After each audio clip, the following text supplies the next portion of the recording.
Everyone has a mission: to strive for what seems impossible. Missions drive us beyond our limits, and they produce a lasting impact on the lives of others. This is why the EU will adopt ambitious EU missions, a commitment to solve major societal challenges, like curing cancer, fighting climate change, living in smarter cities, ensuring soil health and food, and protecting our oceans. Each EU mission will have a specific time frame and budget depending on how difficult the challenge is, and it will spark innovation across sectors to deliver effective solutions. But to do this, we need you. EU missions are not only for scientists and entrepreneurs. Anyone who wants to contribute to a better future can get involved. By choosing specific missions, by implementing ambitious projects, by assessing their results. Your participation will make a difference. By working together, we can achieve much more. Let's fulfill our EU missions. Participate now.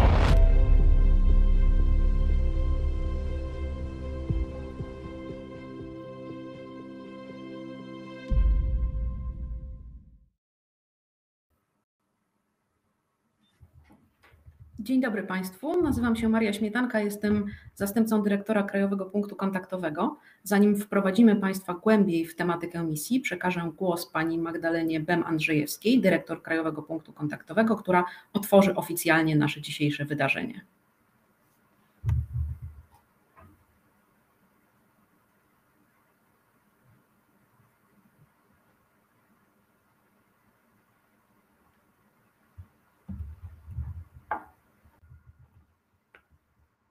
Dzień dobry Państwu. Mam nadzieję, że mnie widać i słychać. Witam bardzo serdecznie w imieniu działu Krajowego Punktu Kontaktowego NCBR na naszym dzisiejszym wydarzeniu poświęconym misjom. To, jak Państwo doskonale wiedzą, nowy element w Horyzoncie Europa. Jego nazwa od samego początku intryguje środowisko zainteresowane horyzontem.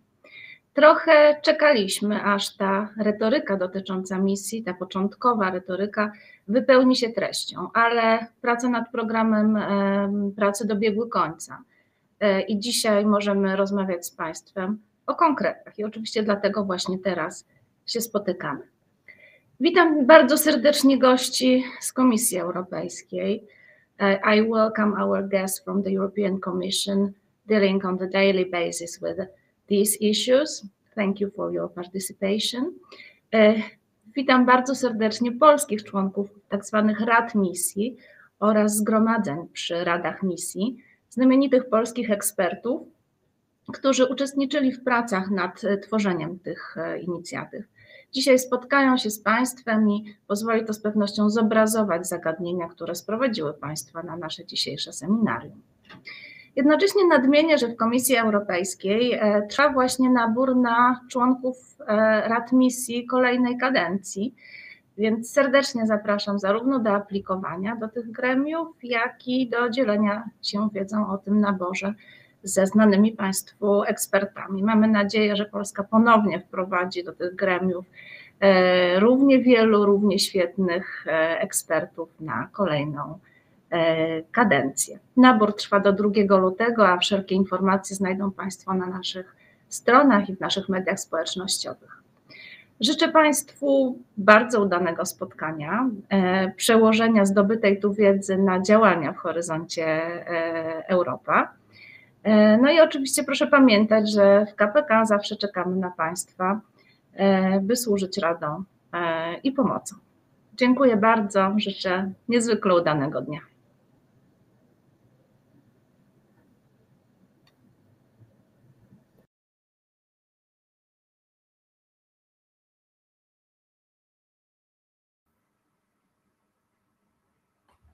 Na początek naszego dzisiejszego spotkania zapraszam Państwa na króciutką prezentację wprowadzającą w tematykę misji, a zaraz potem przejdziemy do panelu dyskusyjnego z naszymi prelegentami. Ale najpierw kilka slajdów o tym, czym te misje są. Misje to zupełnie nowy pomysł w ramach programu Horyzont Europa. Dotychczasowe rozważania, zmagania z poprzednim programem pozwoliły stwierdzić, że są pewne wyzwania, pewne problemy, których nie da się rozwiązać tak po prostu przez zwykłe konkursy ogłaszane w ramach programu i wymagają one trochę innego podejścia, bardziej zintegrowanego, łączącego różne aspekty. W ten sposób powstały misje. Misje to odpowiedzi na najpilniejsze wyzwania, przed którymi obecnie stoimy. Są to takie działania, które wymagają skoordynowanych, ponadnarodowych wysiłków, żeby wskazane problemy rozwiązać. I są to działania, które mają angażować interesariuszy bardzo wielu typów, czyli zarówno naukowców, przedsiębiorców, ale także obywateli, ale także decydentów. I to wszystko ma bardzo istotne znaczenie, żeby osiągnąć synergię, żeby połączyć te wszystkie działania w taki sposób, żeby okazało się, że w ten sposób jakiś problem rozwiązać możemy. Takim kluczem, który pokazuje nam, w jaki sposób Komisja Europejska myśli o misjach, są misje loty na Księżyc.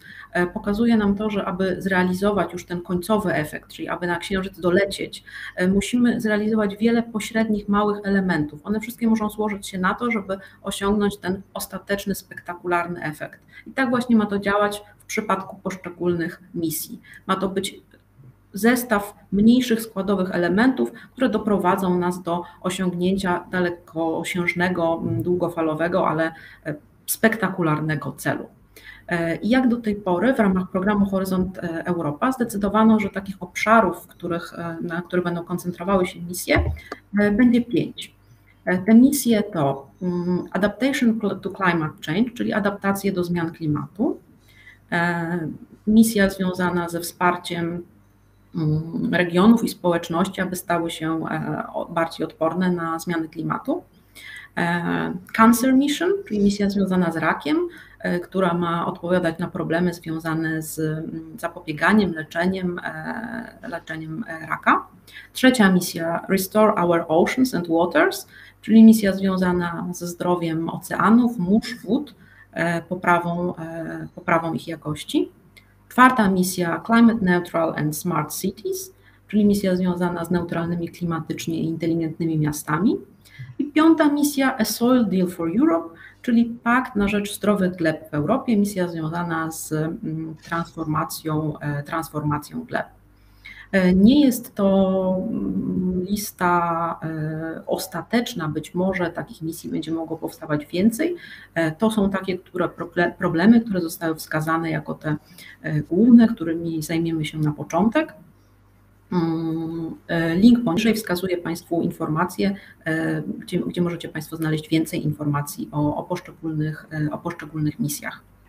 Każda z tych misji w ramach Komisji Europejskiej ma swoją twarz, czyli ma swojego menadżera misji. Z menadżerami misji bądź osobami wyznaczonymi przez nich do dzisiejszego spotkania. Spotkacie się Państwo w drugiej części dnia. Opowiedzą Państwu o tym, jakie są otwarte konkursy w ramach poszczególnych misji i jak w te misje się zaangażować. Ale oczywiście samo działanie misji nie byłoby możliwe bez innych ciał wspomagających.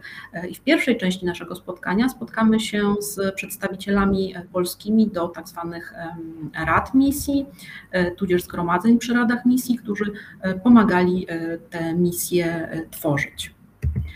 Misje mają być narzędziem, które pozwoli zrealizować kluczowe, najważniejsze działania polityczne, najważniejsze priorytety polityczne Unii Europejskiej, przyczynią się do realizacji priorytetów zawartych czy to w Europejskim Zielonym Ładzie, czy też w Europejskim Planie Walki z Rakiem, działania związanymi z Next Generation EU, strategią przemysłową unijną, czy też działaniami związanymi z Europą na miarę ery cyfrowej.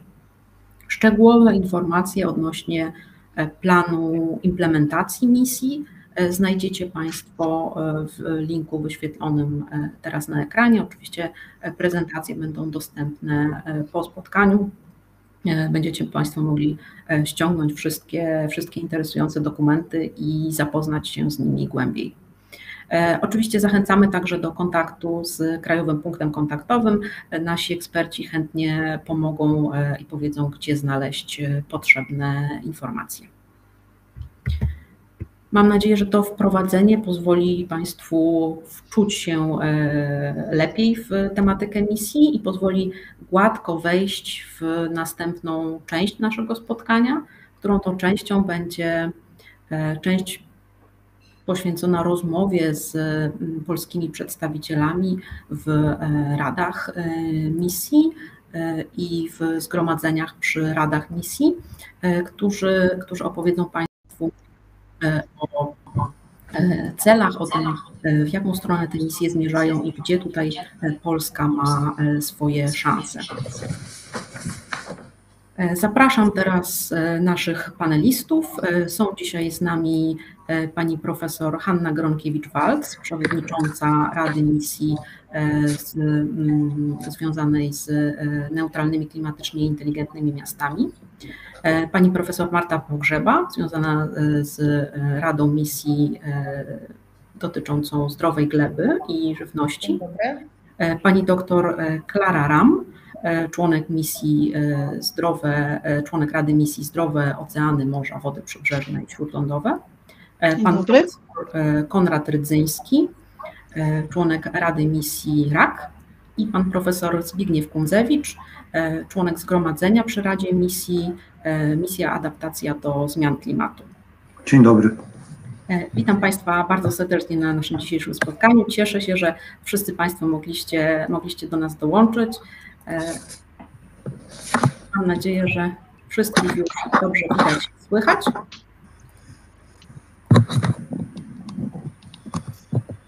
Przejdziemy zatem do części dyskusyjnej. Oczywiście misje jako nowość wywołują wiele pytań, wiele wątpliwości. I na początek chciałabym zapytać Państwa, która część tematyki obecnej w misji, którą Państwo się zajmujecie, wydaje się Państwu szczególnie istotna z punktu widzenia Polski, polskich grup badawczych, a jednocześnie co może być najtrudniejsze do zrealizowania z tych ambitnych zamierzeń misji. Bardzo proszę na początek panią profesor Walc i misja Inteligentne Miasta. Dzień dobry Państwu. Dziękuję bardzo za zaproszenie. Myślę, że sama misja, jak już Pani tutaj słusznie zauważa, jest pewnym wyzwaniem zarówno dla środowisk naukowych, jak i dla miast. Natomiast to, gdyby wybrać jakieś tematy, które mogą sprawiać, powiedziałam, są pewnym wyzwaniem, to na przykład eksperyment i innowacje, bo to jest ten warunek dla zgłoszenia się tych miast i jednocześnie połączenie z tego z określonymi badaniami, z ośrodkami naukowymi. Dlatego, że najczęściej się w miastach, to mówi moje doświadczenie, pewne elementy już powtarza. Natomiast tu chodzi o to, żeby jakieś nowe pomysły i eksperymenty w tych misjach występowały. Myślę, że też druga rzecz to jest kwestia, powiedziałabym, trochę bardziej, jak to wszyscy mówią, jest w tych raportach i w planie implementacji, holistycznego podejścia do wykorzystania tych środków i połączenia tych innowacji razem z połączenia z konkretnymi potrzebami miast. No wiemy o tym, że w Europie często się narzeka, że nie ma tego połączenia takiego, jakby się chciało między nauką a praktyką i możliwością wykorzystywania tej nauki, jeżeli weźmiemy pod uwagę, że mogą startować do misji, do tego właśnie konkursu swoistego rodzaju miasta powyżej 50 000 mieszkańców, no to oczywiście to może być w szczególności wyzwanie, aczkolwiek przypuszczam, że w większości będą to miasta co najmniej średnie. I to, co jeszcze już kończąc, żeby nie zabierać za dużo czasu, chcę powiedzieć, że na pewno wyzwaniem jest ten dość taki rygorystyczny timing, to znaczy jest 2002 rok, 2022, jest 2030, jest termin dla naszej misji, to w te 8 lat trzeba się bardzo, że tak powiem, śpieszyć i zwijać, żeby rzeczywiście ten cel został osiągnięty. Bardzo dziękuję. A jak to wygląda w przypadku misji związanej z glebami? Pani profesor Pogrzeba, co Pani mogłaby... Dzień dobry Państwu jeszcze raz. Profesor, przypomnę, że Ta umowa w sprawie gleby obejmuje założenie czy stworzenie 100 żywych laboratoriów i projektów przewodnich, czyli living labów albo lighthouse'ów, tłumacząc na angielski, które do 2030 roku mają przyczynić się do transformacji w kierunku zdrowych gleb. No i tu w zasadzie można wyodrębnić dwie takie płaszczyzny, to znaczy jakie są najważniejsze cele tej misji, ale równocześnie jakie są najważniejsze elementy implementacji. No więc w tych celach najważniejszych misji to na pewno jest zwiększenie i ochronienie zasobów węgla organicznego do 0,4% rocznie, to zwiększenie, czy też zmniejszenie wykorzystania pestycydów o 25%. No i dokładnie tak samo zwiększenie sektora rolnictwa ekologicznego również o 25%. I jednocześnie te trzy rzeczy również to są największe wyzwania, ale również one mogą być największą trudnością, ponieważ dokładnie w Polsce wiemy, że mamy w Polsce problem z glebami lekkimi, które mają bardzo niskie pH, bardzo niewielką zawartość węgla organicznego, w związku z czym te właśnie cele misji są również największymi wyzwaniami i to nie tylko dla środowiska naukowego, które ma stworzyć podstawy już do wdrożeń czy do jakichś konkretnych narzędzi zapobiegających tym procesom, ale zwłaszcza właśnie dla zarządców, czyli ta właśnie to, co pani profesor Romkiewicz-Walc powiedziała, ta współpraca, bo misje są właśnie po to, aby nie tylko naukowcy mogli wskazać te luki wiedzy, które trzeba tak jakby rozwiązać, ale przede wszystkim współpraca właśnie z obywatelami i końcowymi interesariuszami. Natomiast z punktu widzenia tego wdrażania, no to na pewno dla Polski będzie bardzo dużym wyzwaniem zmapowanie, zebranie i stworzenie informacji o już istniejących tych żywych laboratoriach i właśnie latarniach morskich, które żywe laboratoria mają nam tworzyć nową wiedzę, czyli właśnie zasypywać te luki wiedzy, czyli je rozwiązywać. Natomiast te projekty przewodnie, czy inaczej zwane latarniami, czy lighthouse'ami, mają właśnie już rozwiązywać, wdrażać w rolnictwie te rozwiązania, które są już wcześniej przetestowane, czyli te, które się sprawdzają. Ale wszystko się to może zadziać, tak jak powiem już kończąc moją wypowiedź, poprzez współpracę pomiędzy naukowcami, czyli środowiskiem naukowym szeroko rozumianym na poziomie krajowym, lokalnym, regionalnym, ale również współpracy wszystkich organizacji rolniczych i rolników jako indywidualnych podmiotów. Dziękuję. Dziękuję bardzo. Bardzo dużo problemów. Zapowiada się emocjonująca misja. W glebach dużo się dzieje. A jak jeśli chodzi o wody? Pani doktor Ram, co może Pani na ten temat? W wodzie mamy trzy takie główne cele w wodzie, czyli mówię o odnowie wód i oceanu. Pierwszym celem to jest odnowa ekosystemów wodnych i bioróżnorodności. I tutaj mamy rzeczywiście bardzo ambitne cele objęcia, chociażby 30% obszarów morskich ma być objęte ochroną, czy też uwolnienie 25 000 kilometrów rzek, czyli ich odbetonowanie i przywrócenie ich naturalnego stanu. Do 2030 roku, to co zostało już wspomniane, to jest bardzo krótki czas.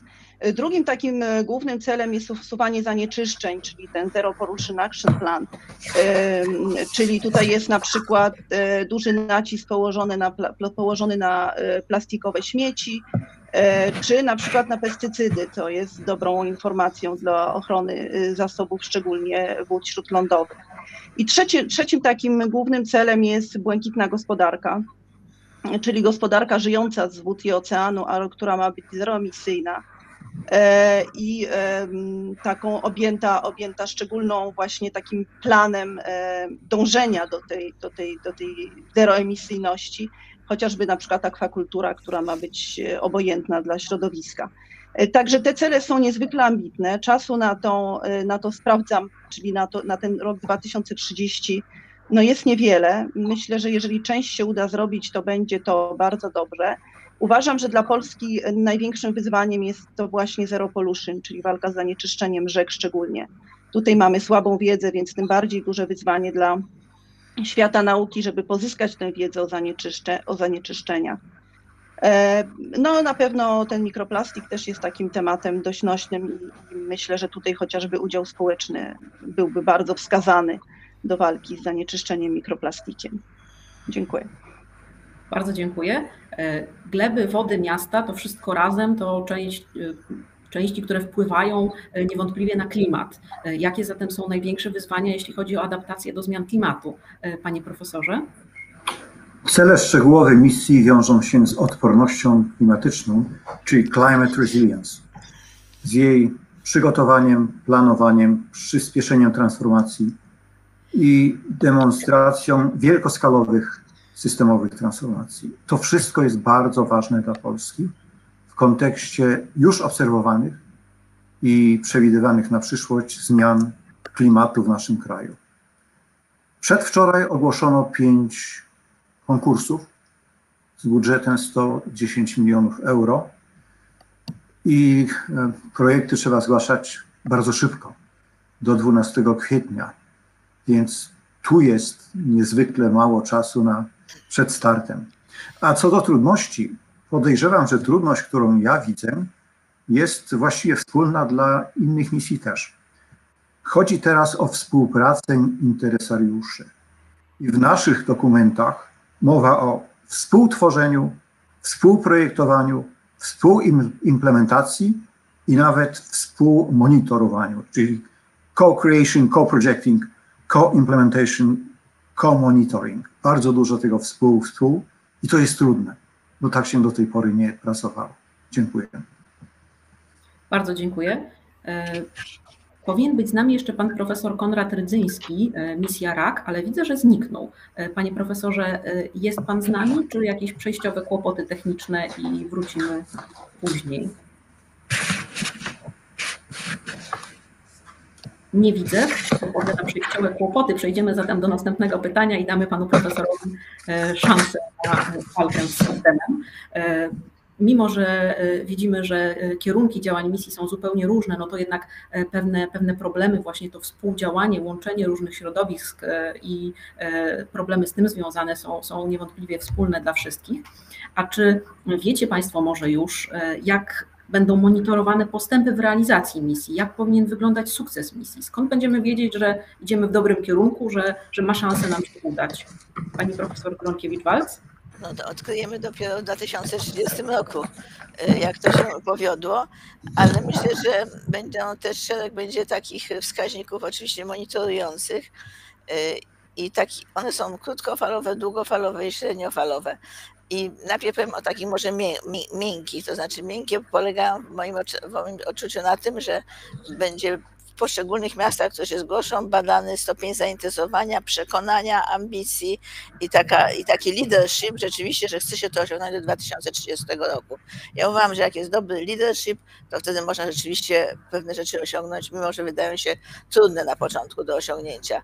Jeśli chodzi o mierzenie chociażby emisji gazów cieplarnianych, to będzie brane pod uwagę, ja tak w skrócie powiem, ten zakres pierwszy, czyli podstawowa emisja z budynku, przemysłu, transportu i tak dalej, i zakres drugi, emisje pośrednie, które wynikają z produkcji zużycia energii elektrycznej dostarczonej w granicach miasta, zużycia ciepła, chłodu i tak dalej.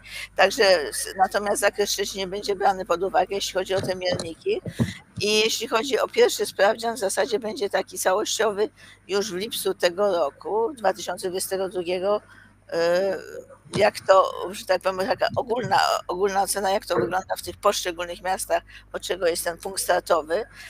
I potem pierwszy taki midterm, jak tu się określa w planie implementacji, sprawdzian będzie w roku 2023.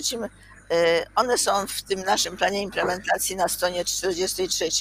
To, co jest jeszcze istotne, to chciałam powiedzieć, że my nie będziemy brali jakichś takich mierników nadzwyczaj oryginalnych, wymyślanych przez nas, tylko raczej będziemy korzystać z tych mierników, które są w różnego typu już stowarzyszeniach, tak jak na przykład Covenant of Mayors i szereg jeszcze takich innych programów, także te mierniki będą brane raczej z tych już mierników, powiedziałabym, do tej pory znanych.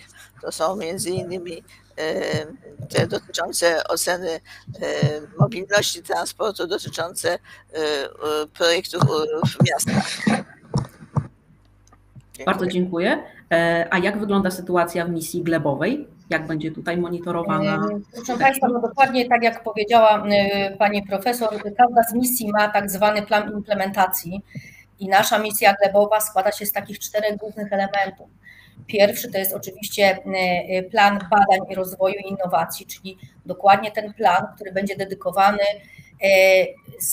stworzeniu w zasadzie listy tych wszystkich rzeczy, czy naukowych, czy implementacyjnych, które muszą być, mówiąc kolokwialnie, dobadane, doprecyzowane, abyśmy mogli opracować odpowiednie wskaźniki, tak, do oceny nie tylko jakości gleby, ale również oceny jej zdrowia. Kolejnym elementem całego planu implementacji jest stworzenie tych 100 living labów i lighthouse'ów, czyli właśnie tam, gdzie będziemy doprecyzowywać te naukowe rzeczy, których jeszcze nie wiemy, i tam, gdzie będziemy pokazywać te rozwiązania, które już gdzieś są wdrożone, czyli będziemy je po prostu powielać. Kolejna rzecz bardzo ważna to jest usystematyzowanie monitoringu gleb w całej Europie, czyli stworzenie takich wskaźników, które będą, my mamy oczywiście taki monitoring w Polsce prowadzony, natomiast nie jest zawsze tak, że w każdym kraju badane jest dokładnie to samo.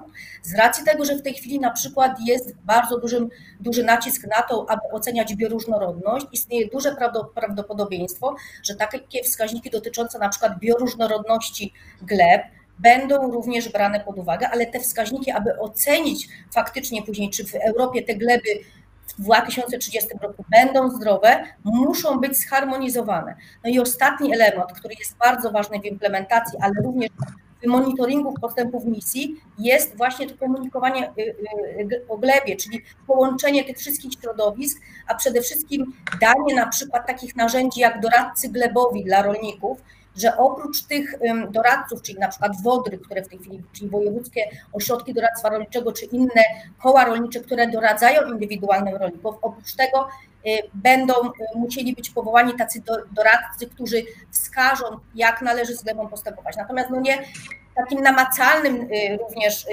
będzie to, czy Polska faktycznie będzie mieć swojego przedstawiciela w misji tej, o której Pani wspominała, Pani dyrektor, że jest ogłoszony konkurs, bo tak faktycznie to naprawdę te osoby będą informowały Komisję Europejską o postępach implementacji misji w każdym kraju członkowskim.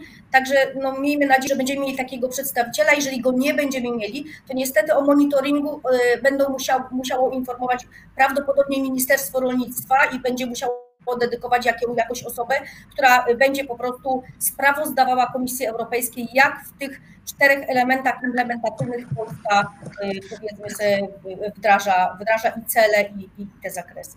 Dziękuję. Bardzo dziękuję. Też mamy nadzieję, że w przyszłej kadencji w Radzie Misji będą polscy przedstawiciele.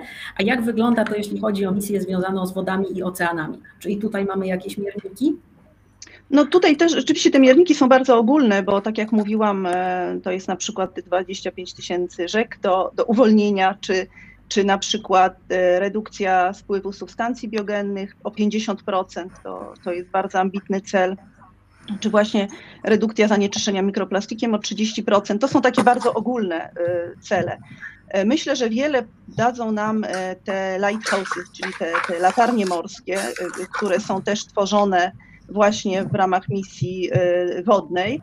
I tutaj mamy taką latarnię morską dotyczącą Morza Bałtyckiego i Północnego. Ono się niestety, znaczy tak ja mówię z mojego punktu widzenia, skupia bardzo na morzu, mniej na wodach śródlądowych, bo mówi się właśnie o transporcie morskim, o portach neutralnych środowiskowo, czy właśnie o akwakulturze bez negatywnego wpływu na środowisko. Także to są takie cele, powiedzmy, trochę bardziej gospodarcze, a mniej środowiskowe, chociaż one oczywiście mają bezpośredni wpływ na środowisko, na poprawę środowiska. Ale myślę, że właśnie to, co jest ten cel taki najbliższy, czyli między rokiem 2022 a 2025, wtedy, kiedy te latarnie morskie mają sprawdzić, jacy są interesariusze, jakie jest ich zaangażowanie, z kim można współpracować, jakie powinny być cele, to właśnie te najbliższe 3-4 lata powinno nam odpowiedzieć na to pytanie, właśnie na to pytanie, gdzie można zaimplementować te innowacje, czyli takie stworzenie tych pilotów innowacji, tak to jest nazwane, czy stworzenie bliźniaka cyfrowego dla jakiejś części oceanu, czy właśnie to, na co już Pani zwróciła uwagę, to takie nazwane ogólnie citizen science, czyli właśnie angażowanie społeczne, w ogóle sprawdzenie, jaka jest świadomość społeczna dotycząca tych wyzwań stojących przed misją. No i ten drugi etap, czyli między rokiem 2025 a 2030, kiedy już nastąpi to konkretne wdrażanie właśnie na podstawie tych wskaźników, które w ciągu najbliższych lat zostaną określone. Bardzo dziękuję. A jak wygląda sytuacja, jeśli chodzi o klimat? Skąd będziemy wiedzieli, że nam się udało? Panie profesorze? W planie implementacji misji cały 7 rozdział poświęcony jest monitoringowi, raportowaniu i ewaluacji. Sformułowano tam przykładowe wskaźniki. W technikalia nie będę wchodził, może poza tym, że w dokumencie podane są konkretne liczby regionów i społeczności, które powinny przyspieszyć transformację do odporności klimatycznej i które osiągną wielkoskalowe demonstracje transformacji. Więc są podane konkretne liczby, na przykład co najmniej 150, co najmniej 100, co najmniej 75, zależnie od kategorii. Czyli to jest konkret. Natomiast mniej konkretny jest fakt, że mowa o przyspieszeniu transformacji, bo przyspieszenie może być szybsze, wolniejsze. Tutaj jest całe kontinuum.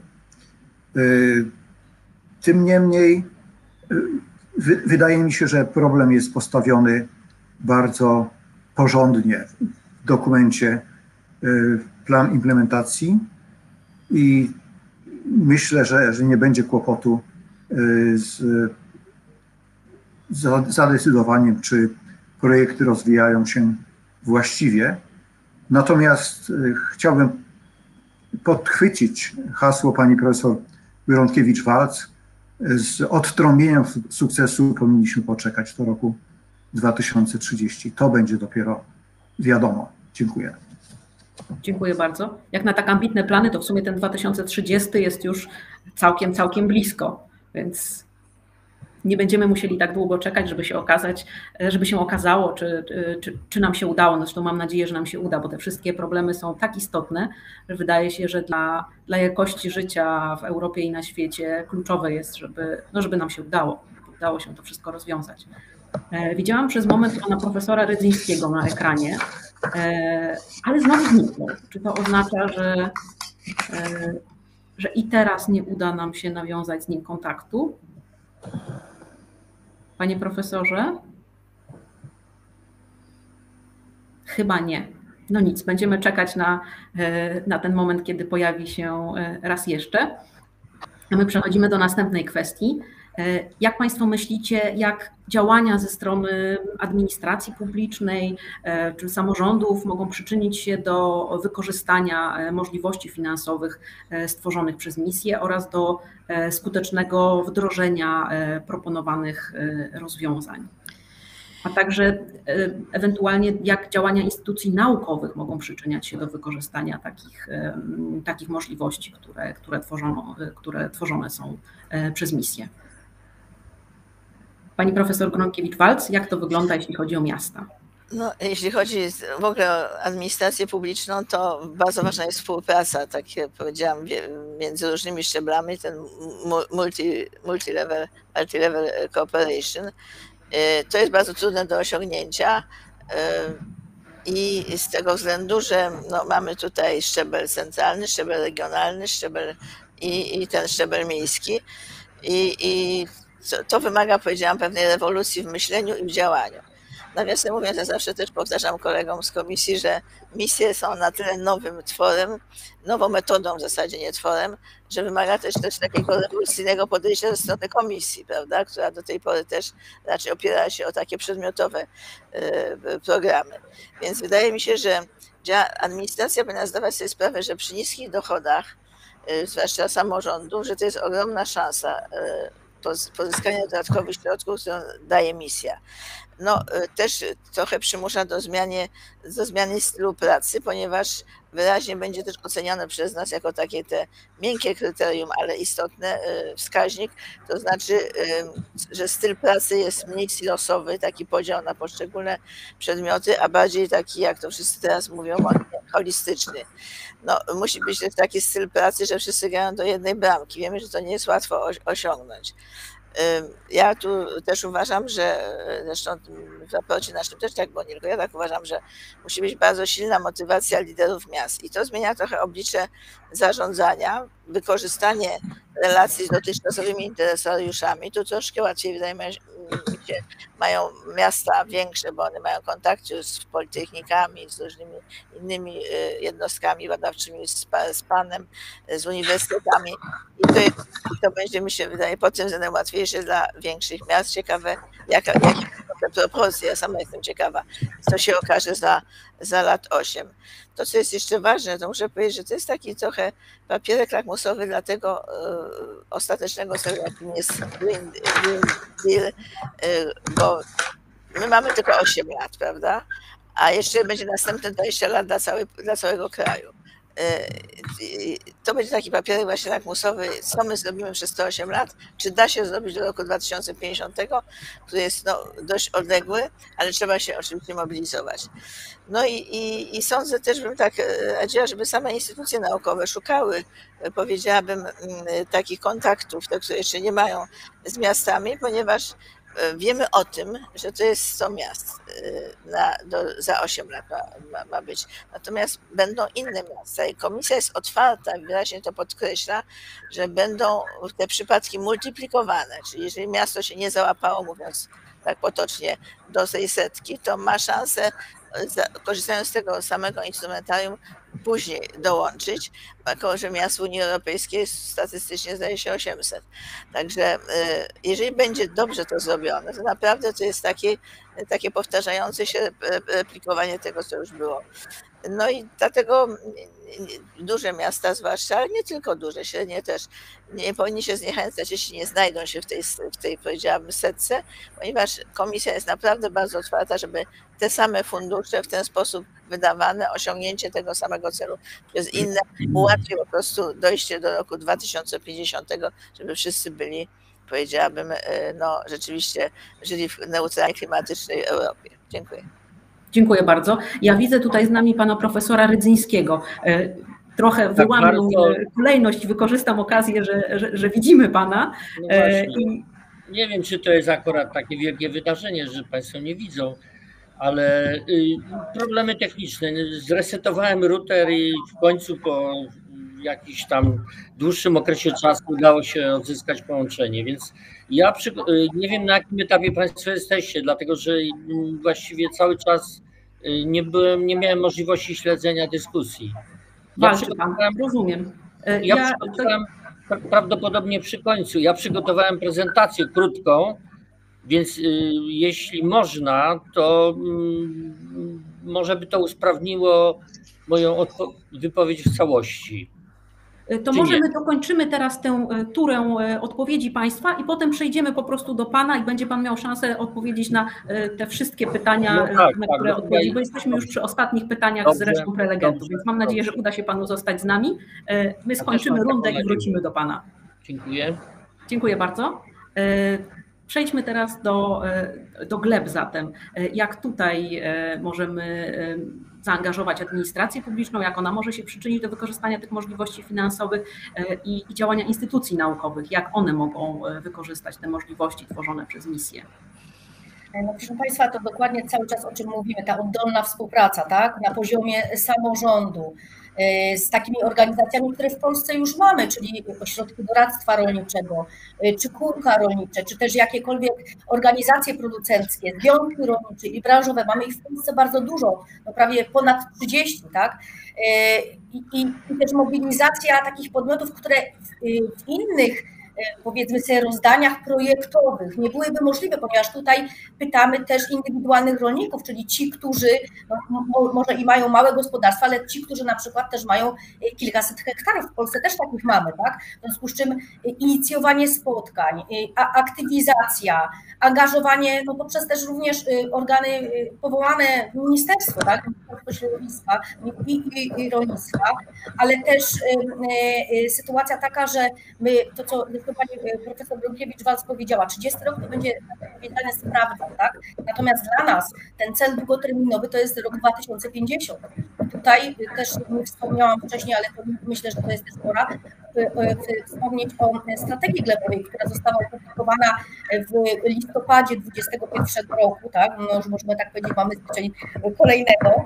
Natomiast w tej chwili Ministerstwo Klimatu i Środowiska przygotowuje uwagi, czy komentarze do tego. Mam nadzieję, że będą w większości pozytywne niż negatywne. Natomiast jest to, co pani profesor Brunkiewicz-Walc również powiedziała. Bardzo ważna jest mobilizacja i wymiana doświadczeń pomiędzy środowiskiem naukowym. I tu nie chodzi tylko o duże uniwersytety w tych miastach, takich jak Wrocław, Poznań, Warszawa, Kraków, tak? Czy też Katowice. Tu chodzi też o to, aby zmobilizować całe środowisko naukowe, aby właśnie zaktualizowali tą listę tych rzeczy, których my jeszcze na temat zdrowia gleby nie wiemy, aby na przykład stworzyć bardzo takie mobilne urządzenia, czy też jakieś narzędzia, które pozwolą nam oceniać zdrowie gleby, bo przecież tego nie mamy.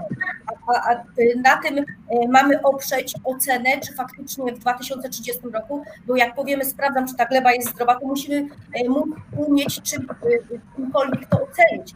Natomiast bardzo ważne jest to, abyśmy mogli przystąpić do konkursów ogłaszanych, czyli współpraca, jeszcze raz współpraca pomiędzy jednostkami naukowymi, samorządem i indywidualnymi podmiotami, które zarządzają właśnie glebą na poziomie kraju, na poziomie lokalnym i już nawet w małych miasteczkach, tak, nawet do takiego poziomu musimy zejść. Także taka jest pytanie z mojej strony. Duże wyzwanie, skomplikowana sprawa. Czy równie duże wyzwanie jest to, jeśli chodzi o wody, morza i oceany? Oczywiście, że równie duże i tutaj podobnie zgadzam się, że zaangażowanie administracji, każdego szczebla administracji publicznej jest niezbędne. No, jeśli mówimy o odnowie wód i oceanów, no to jest to nasze wspólne dobro, które jest zarządzane przez administrację publiczną. No więc tutaj bez udziału administracji publicznej, szczególnie szczebla centralnego, jeśli chodzi o wody, ale też samorządów, no jest bezcenne. Bez tego rzeczywiście nie ruszymy. Myślę też, że trochę potrzebujemy zmiany mentalności, szczególnie administracji centralnej. Tutaj jednak stawiamy sobie te nadrzędne cele, to mają być cele środowiskowe, czyli środowisko ma być najważniejsze, czyli patrząc na gospodarkę wodną, myślę, że tutaj jest bardzo taka zmiana mentalności w administracji centralnej potrzebna. Oczywiście lokalnie no to wsparcie samorządów jest bezcenne. Jeśli mówimy na przykład o angażowaniu społeczeństwa, no to tutaj samorządy naprawdę mają bardzo wiele do zrobienia i mogą te lokalne właśnie jakieś inicjatywy wspierać. Tych inicjatyw jest mnóstwo, różnych organizacji, stowarzyszeń, fundacji, które działają na rzecz właśnie środowiska lokalnego i te właśnie organizacje powinny być zaangażowane w te misje. Myślę, że dla nauki z kolei tych wyzwań jest mnóstwo i ja tutaj się raczej mniej o tę naukę boję, uważam, że ona sobie poradzi. Naprawdę bardzo wiele jest do zrobienia w takim właśnie aspekcie badawczym, czyli po prostu zbadanie, gdzie jesteśmy. My do końca nie wiemy, jakie są te zanieczyszczenia zasobów wodnych, w jaki sposób one migrują, w jaki sposób one wpływają na środowisko. I tutaj jest naprawdę bardzo wiele do zrobienia, żeby taką fotografię stanu aktualnego sobie stworzyć, a następnie proponować rozwiązania. Oczywiście ten proces się już toczy, to nie jest coś, co będziemy dzisiaj zaczynać, ale jednak potrzebne jest bardzo duże zaangażowanie tutaj nauki i oczywiście te możliwości finansowe są olbrzymie, zarówno właśnie dla administracji publicznej, jak i dla nauki, więc myślę, że warto ryzykować, warto sięgać po te pieniądze, warto próbować. No, tutaj na pewno nie będzie to łatwe zadanie, na pewno konkurencja będzie duża, ale ale warto rzucić się w ten wir tych misji, bo to jest takie bardzo ciekawe doświadczenie i rzeczywiście wszyscy jesteśmy tutaj trochę królikami doświadczalnymi tego przedsięwzięcia. Z pewnością cieszę się, że mówi Pani, że warto. A jak jeśli chodzi o adaptację do zmian klimatu? Jak tutaj administracja publiczna, samorządy i instytucje naukowe mogą wykorzystać te możliwości tworzone przez misję?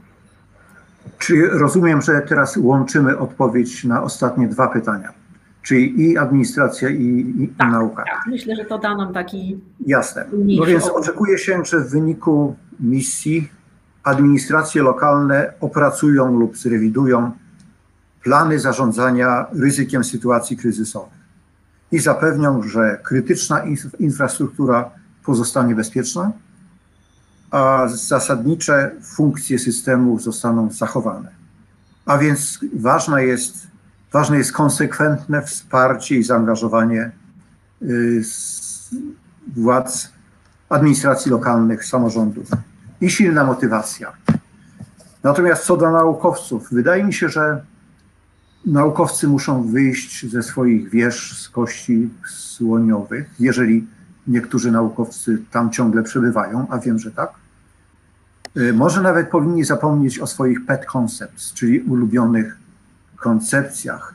Potrzeba otwarcia na współpracę z interesariuszami. I to jest trudne, ale wydaje się, że to jest klucz do sukcesu całej misji, przynajmniej tej, której ja się przyglądam.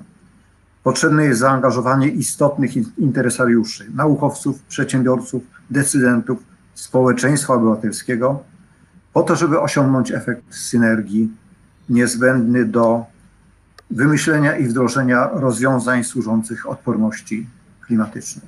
Dziękuję. Bardzo dziękuję. Omówiliśmy zahaczyliśmy choć trochę o te misje takie związane ze środowiskiem bardziej, a teraz przejdziemy do misji bardziej medycznej, misji rakowej. Panie profesorze, teraz szansa na dłuższą wypowiedź dla Pana, jakby mógł Pan nam przybliżyć, jaka tematyka obecna w misji wydaje się szczególnie istotna dla Polski, jak będą monitorowane postępy i jak działania administracji mogą przyczynić się do wykorzystania tych możliwości. Widzę, że Pan tutaj... Tak, już to sumuję. Jako profesor nie mogę się obejść bez prezentacji, inaczej gubię się całkowicie. Proszę Państwa,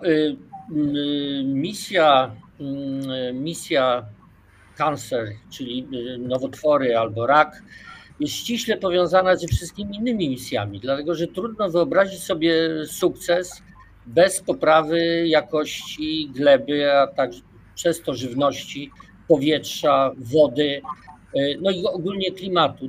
Dziś wiemy, że to wszystko jest ze sobą powiązane, a złe zarządzanie tymi elementami prowadzi w dużej mierze do zwiększenia częstości występowania nowotworów.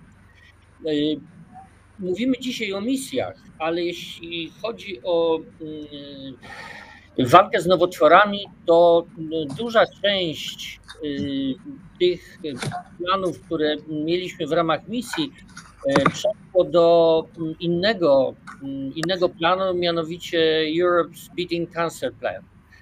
I gdzie tam nawet są większe fundusze do wzięcia, także należy rozpatrywać misję rak i Beating Cancer Plan należy rozpatrywać łącznie. Dlatego, że struktura jest bardzo podobna i jeśli popatrzymy, to również w tym programie zarządzanym przez DG Santé, czyli zdrowie, będą pieniądze na badania i innowacje, na inne różne rzeczy, które są związane z walką z rakiem, a fundusze są znacznie większe nawet niż pierwotnie przewidywano na misję rak, ponieważ tam, jak Państwo wiecie, jest około 1,2 miliarda złotych przewidziane na finansowanie, natomiast ten budżet budżet Beating Cancer Plan jest około 4 miliardów. Także należy rozpatrywać to łącznie. Natomiast jeśli mógłbym odpowiedzieć na kilka tych pytań, co wydaje się szczególnie istotne. Spośród tych wszystkich flagowych propozycji część już się zaczęła, mianowicie projekt UNCAN, czyli European Initiative to Understand Cancer. Myślę, że tutaj polskie grupy badawcze, które są stosunkowo silne, jeśli chodzi o badania podstawowe, powinny wziąć udział. Wiem, że część grup się przymierza do tego. Podobnie jak niezmiernie ważny temat, nowe metody i technologie we wczesnym wykrywaniu nowotworów i badaniach przesiewowych. Tutaj jest czas na już ta aplikacja, już ten call został zgłoszony i aplikacje są do 26 kwietnia tego roku. I to jest rzecz niezmiernie ważna, dlatego że bez nowych narzędzi, jeśli chodzi o wczesne wykrywanie nowotworów i badania przesiewowe, bardzo trudno wyobrazić sobie postęp, szczególnie w Polsce, gdzie tak naprawdę te wczesne wykrywanie nowotworów i badania przesiewowe, badania profilaktyczne kuleją. Innym tematem, który jest niezmiernie ważny i który też już rozpoczęto przygotowania, to jest Comprehensive Cancer Infrastructure. Chodzi o to, żeby w każdym z krajów Unii Europejskiej powstał jeden ośrodek referencyjny na najwyższym poziomie, a w krajach większych, żeby takich ośrodków było kilka, 1 na 4 do 5 milionów mieszkańców. I ma powstać sieć tych ośrodków w obrębie całej Unii. I tutaj oczywiście udział polskich grup badawczych czy stworzenie takich ośrodków jest niezmiernie istotne. Bardzo ważny jest również dla przyszłości, dla sukcesu jest propozycja stworzenia European Cancer Patient Digital Center. To jest takie centrum cyfrowe, które by gromadziło dane pacjentów z nowotworami i które by były zarządzane nie przez centralne instytucje naukowe czy administracji, tylko byłyby zarządzane przez pacjentów, dlatego że wiadomo, to są dane bardzo wrażliwe i natomiast one są niezmiernie ważne dla postępu nauki, do badań klinicznych, właśnie do różnego rodzaju diagnostyki. Najtrudniejsze do zrealizowania, wydaje mi się, to, co tutaj wszyscy Państwo pod koniec tego spotkania podkreślali, bo tylko to mogłem obserwować, to jest nawiązanie naprawdę dobrej współpracy między naukowcami, klinicystami, organizacjami pacjentów, organizacjami ozdrowieńców i administracją rządową. Bez takiej oddolnej współpracy i połączenia wszystkich sił, również ten sukces, który jest tutaj widoczny na następnym przeźroczu, czyli poprawa życia co najmniej 3 milionów ludzi, którzy będą żyli dłużej i w większym komforcie życia, nie będzie możliwe. To jest absolutnie rzecz kluczowa. Włączenie, wszyscy muszą się włączyć w te działania misji.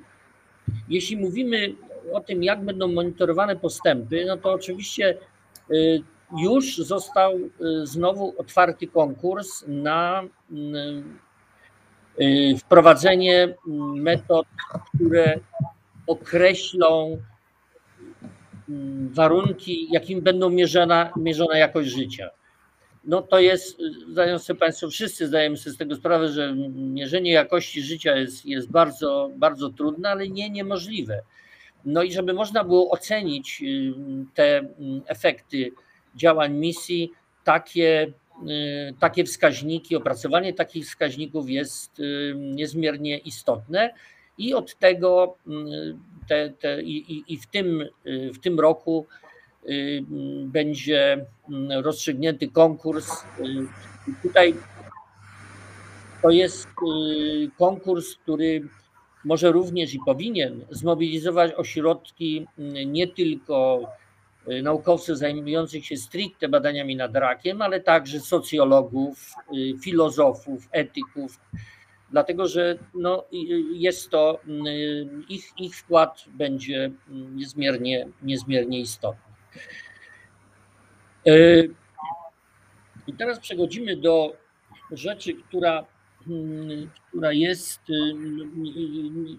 chyba nie we wszystkich misjach tak jasno określona. W każdym razie no ja nie mam na ten temat wiedzy i jeśli się mylę, to proszę o sprostowanie, ale jeśli chodzi o misję RAK, zostały wyznaczone dla innych działań Unii bardzo konkretne wyzwania i one trafiają i one muszą być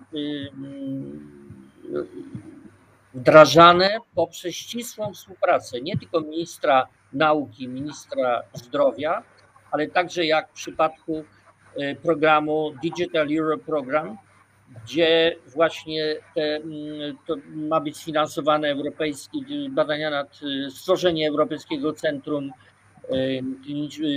Pacjentów Nowotworowych. I to jest tam, o ile dobrze pamiętam, to jest 250 milionów euro zarezerwowane i tym będzie zarządzał u nas pewno minister cyfryzacji we współpracy z ministrem zdrowia. Dalej mamy przynajmniej 500 milionów zarezerwowane w Marie Curie, w programie Marii Skłodowskiej-Curie oraz w Europejskim Instytucie Innowacji i Technologii, czyli EIT-Health, gdzie już są w tej chwili ogłaszane konkursy badań nad rakiem, chodzi głównie o innowacje w tej dziedzinie i program Erasmus. Spore fundusze również, większość krajów, ja niestety nie znam polskich planów dotyczących funduszy regionalnych, czy funduszy spójności, czy REACT-EU. Wiem, że pokazywano nam bardzo duże finanse ulokowali Czesi na przykład z tych funduszy na rozwój zarówno infrastruktury, jak i edukacji w dziedzinie nowotworów. Tu macie Państwo inne działania czy inne źródła finansowania, które będą ściśle powiązane z tymi programami misji. To jest Recovery Resilience Plans, to jest chyba Krajowy Plan Odbudowy, który na razie nie ma szczęścia do tego, żeby być uruchomionym, ale miejmy nadzieję, że w końcu zostanie uruchomiony i tam też powinny być, bo ja niestety nie znam polskiego planu, który zdaje się w dalszym ciągu jest niedostępny szerokiej publiczności, ale znowu przykład czeski, który nam pokazuje, że Czesi bardzo spore pieniądze lokują właśnie z tego Krajowego Programu Odbudowy na wsparcie walki z rakiem. Tak zwane Technical Support Instruments, tak samo programy z European Innovation Council, pewne wskazówki, które myśmy dali w ramach tego planu implementacji, kierują się w kierunku tego właśnie European Innovation Council, który ma ogłaszać konkursy i w końcu najtrudniejsza chyba rzecz to są kredyty z European Investment Bank, które oczywiście musi uruchomić administracja poprzez administrację publiczną. Te wszystkie programy są zawiadywane przez inne agendy administracji publicznej niż Ministerstwo Zdrowia czy Ministerstwo Nauki, ale są ściśle powiązane z tym, co zostało zaplanowane. Powtarzam tutaj przy różnych okazjach, że jak Państwo widzicie, w przypadku misji Cancer to jest bardzo skomplikowany mechanizm, który ma różne źródła finansowania i myślę, że dobrze by było, żeby, i to jest zalecane przez Komisję Europejską, żeby powstał taki Mission Hub. Są różne rodzaje, są różne sposoby na poziomie krajowym, są różne sposoby tutaj rozwiązania tego. Belgowie utworzyli tak zwany Mirror Center dotyczący nowotworu, ale na przykład Austriacy stworzyli taki jeden hub dla wszystkich misji z odpowiednimi agendami. Podobnie robią Hiszpanie, z tego co wiem, Portugalczycy. Natomiast myślę, że w instytucjach naukowych, jeśli już nie powstały, ale z całą pewnością powinny powstać bardzo profesjonalne działy zarządzania projektami, takie, które by dawały kierunek naukowcom, wskazywały kierunek naukowcom, gdzie sięgnąć, po jakie fundusze, żeby można było uzyskać postęp w badaniach nad rakiem i na likwidowanie tych problemów, które mamy, jak między innymi nierówności w zdrowiu, które są bardzo poważnym problemem i które będzie również bardzo trudno rozwiązać. Ale profesjonalne wsparcie w instytucjach naukowych, na uniwersytetach, w instytucjach naukowych jest absolutnie podstawowe i nie powinno się żałować pieniędzy na to, dlatego że sami naukowcy w Polsce nie dadzą rady, żeby sięgnąć po wszystkie możliwe fundusze, żeby popchnąć do przodu badania nad rakiem. To wszystko, co zostało i w Mission Cancer i Europe's Beating Cancer Plan zawarte. Dziękuję bardzo. Bardzo dziękuję. Cieszę się, że udało się też tę ostatnią, choć oczywiście nie najmniej ważną, równie istotną jak pozostałe misje, przybliżyć naszym słuchaczom. Bardzo Państwu dziękuję za aktywny udział i za przybliżenie naszym słuchaczom problematyki misji i tego, w jaki sposób one będą monitorowane i jak Polska będzie mogła wykorzystać istniejące w nich możliwości. To rzeczy zupełnie nowe dla naszych wszystkich słuchaczy. Misje jako nowy instrument będzie się rozwijał. Mamy nadzieję, że będzie się rozwijał dobrze i że jeśli za kilka lat się spotkamy, to będziemy mogli powiedzieć, że im bliżej roku 2030, tym bardziej zmierzamy w stronę rozwiązania wszystkich problemów, które postawiły przed sobą misje i wszystkim nam żyje się zdecydowanie lepiej. Bardzo Państwu jeszcze raz dziękuję, a naszych słuchaczy zapraszam na przerwę. I o 11:15 ruszymy ze szczegółowymi prezentacjami przedstawicieli Komisji Europejskiej, przedstawicieli Mission Boards odnośnie poszczególnych misji. Dziękujemy. Dziękujemy. Dziękuję.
So welcome back after the break. My name is Aneta Maszewska and I will be leading this part of our mission event. We have with us guests from the European Commission who will tell us about the missions and about current call for proposals. First item on the agenda is mission. Sorry for a moment. Adaptation to climate change, and I will now pass the floor to Mr. Johannes Klumpers from DG Climate. So please, the floor is yours. Good morning, Aneta. Good morning, dear all. And I'm happy to present the calls that are currently have been opened very recently, just before Christmas, from the 2021 amended Horizon Europe missions work program. And my understanding is that I am asked to concentrate on this, on those calls, and I will try to do that. I can move the slides myself, is my understanding. No, I'm not sure anymore how that works, like this. Yes, you can move it yourself. Good. Before I start with the calls, I would like to remind you of two elements from the implementation plan of the climate adaptation mission, because those two elements, they frequently occur also in the work program text and in the call texts, and you need to be aware of them to fully understand in what context these calls are issued. So that is the first thing to bear in mind. You will see in the work program always references to which overall objective of the mission on climate adaptation a certain call topic relates. You see them, those three objectives here represented. There is the first objective, which is to prepare Europe for climate disruptions. That is about better understanding, preparing for and managing climate risks. So that is about risk assessment very much also. And that is what I will explain and what is open right now in the 2021 part of the work program. The second objective is to help accelerating the transition to a resilient future. This is helping the regions and local and communities to design a vision and to design pathways, to design a roadmap to become resilient with all of the factors that are necessary, with all of the elements that are necessary to actually have on that roadmap. And the third objective is large-scale demonstrations of adaptation approaches, of adaptation solutions. And in the first work program, the 2021 amended work program, we have calls that relate to all those objectives. And in each call text, it's mentioned which one is the one the call relates to. You will also see mentioned in the work program and in the call text that there are areas, innovation areas that we want to cover. We do not top-down define in the call which of these innovation areas, and these are critical infrastructures, health, well-being, land use and food systems, water management, ecosystems and nature-based solutions are 5 innovation areas that we want to cover throughout the mission. In addition to those 5 thematic areas, there are also cross-cutting enabling innovation areas like education and capacity building, sustainable finance and resources, knowledge management, data management, and governance and engagement, citizen engagement, but also engagement of actors, of company actors, of local actors, of the interaction between various government levels, the local level and their citizens. So these are the innovation areas, and we, after a while, when the mission will have been going on for a number of years, we would like all of those areas to have been covered. We do not, in this work program, top-down describe or require that you work on critical infrastructure, or that you work on food systems, or that you work on public health. But the portfolio of all actions together after a certain while shall cover all of these areas. And we have also hinted at, or not only hinted at, it is described in the work program that evaluators will be asked to rank proposals according to their quality, obviously, but also according to the portfolio approach, so that we have a large coverage of these different areas we would like to cover with the implementation, through the implementation plan throughout the lifetime of this mission.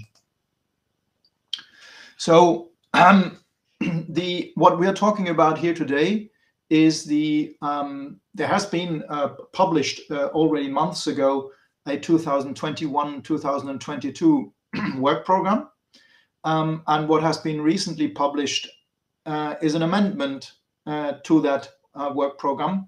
That was on 15th of December, that publication, and in its amending the 2021 part for our work program of that already published work program. And this amendment introduces actions for the use of the 2021 budget for that climate adaptation mission. You will see in a couple of months a further amendment which will then make use of the 2022 budget for the climate adaptation mission. Now, in this work program, which now has been published, and the calls are published, I think, now as well, we have 5 actions to which one can reply that will lead to grants. We have also some actions that don't lead to grants, that will be so the money will be spent through public procurement and service level agreements, and I will briefly mention them at the end of the presentation. But these are the 5 areas to which applicants can apply, and where grants will be granted at the end. And so we have the area of climate change risk assessments. We're expecting 1 grant there. Then we have and that relates to the objective 1. Then we have the support to the regions in developing pathways. So that is objective 2. We are here also expecting 1 grant. And then we have smaller research, more research related, in-depth research related topic on adaptation asset level modeling, where new modeling approaches will need to be developed. And we are thinking that that could lead to 2 projects. Then we are having large-scale demonstrators. That relates to objective 3. 2 projects here as well, 2 grants. And then an action on local engagement of citizens, engagement actions, again with 1 grant coming out of this. The 2 first mentioned here have a particular feature, namely that the winning consortium will, or every proposal that replies to these 2 calls will need to demonstrate its capacity to actually cascade funding further, meaning providing money through calls that then that consortium will issue, and to which then regions, for example, can apply to carry out their risk assessment. And what I will go now to explain in more detail. So that's the first call, development of climate change risk assessments in European regions.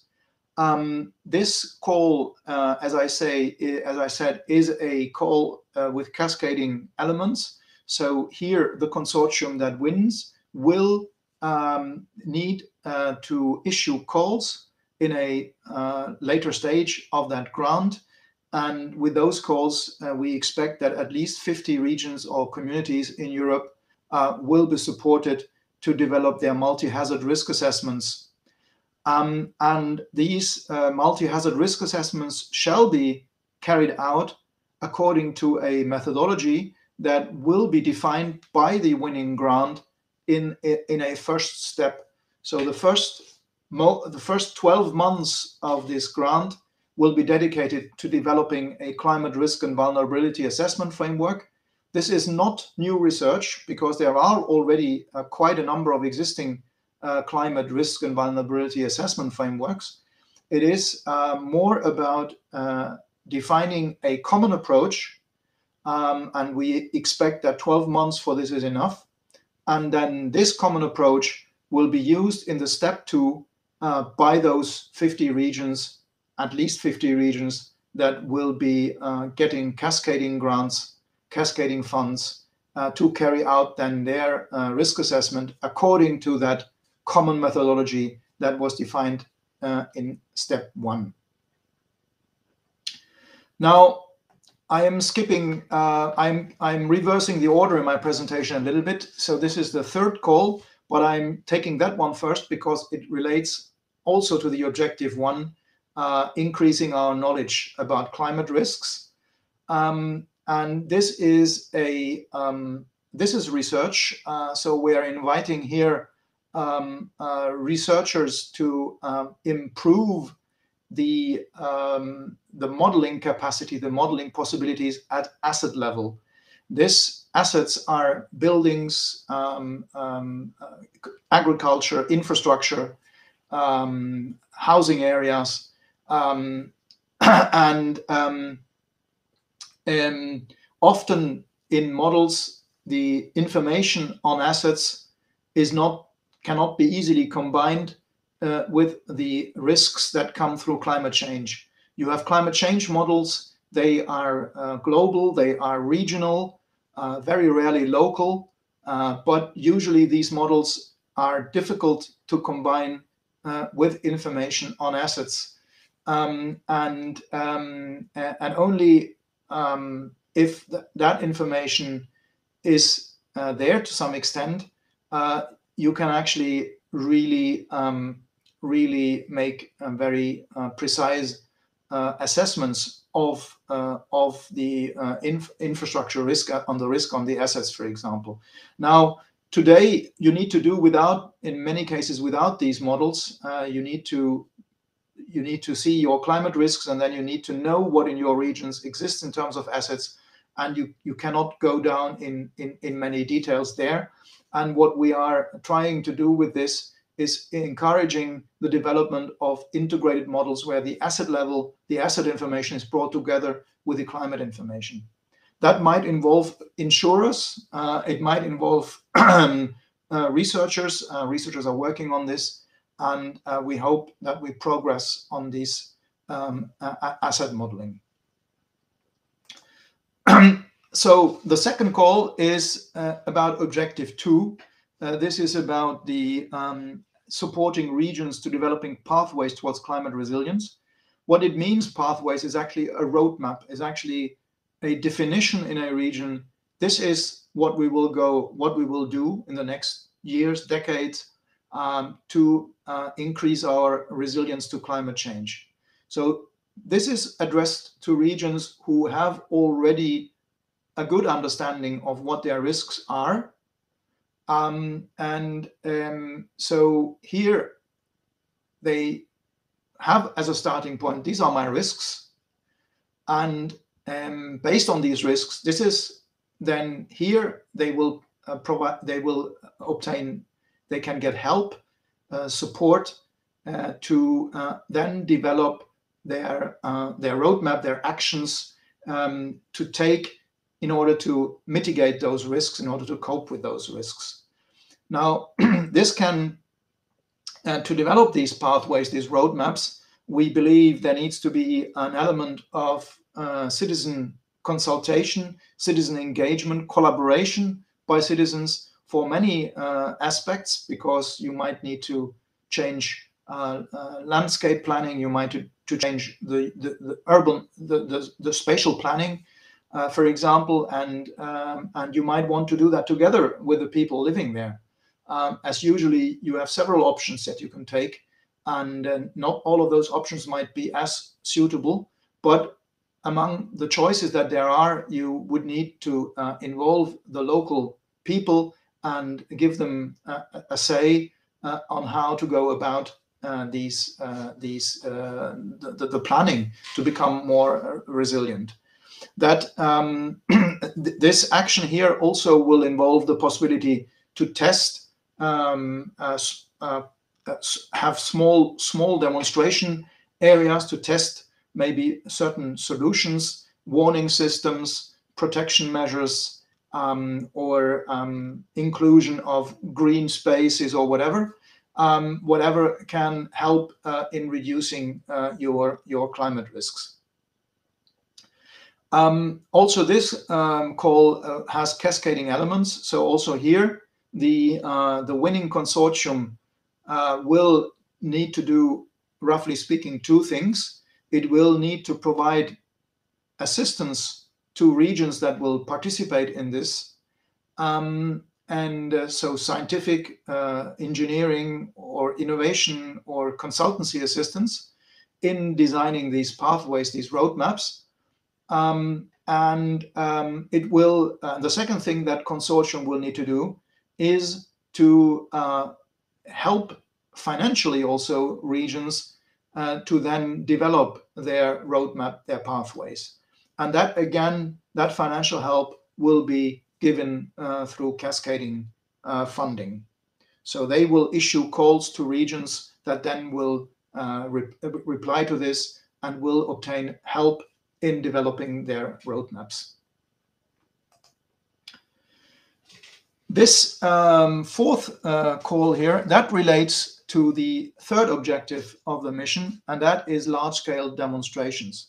Now, unlike the other topics I was presenting, this is an innovation action, meaning that will be funded 70%, not 100 like the earlier. Even that 70% in a large-scale demonstration can only be a small part of the overall costs that you are having when it comes to a large-scale demonstration. So we believe that here, what is submitted here is touching a remodeling, a redesign, a rebuilding, maybe to some extent, of a larger area, which will need to combine funding from Horizon Europe with other funding sources. The regions that will participate here will also need to express in a letter that they have foreseen this combination of funding, that they, for example, combine measures that they foresaw already in their regional programs, or through the Common Agricultural Policy funds, or through other funds, and that they intend to bring here different actions together in order to reach a larger scale demonstration. That is what I was saying. And then the fifth call is about helping and developing local engagement methodologies. If they are not there, they might well be already present in certain regions. So for them, it's maybe not interesting. But those who feel they would need help with the development of participatory and deliberative ways and infrastructures and putting up systems of doing so, they might be interested in this.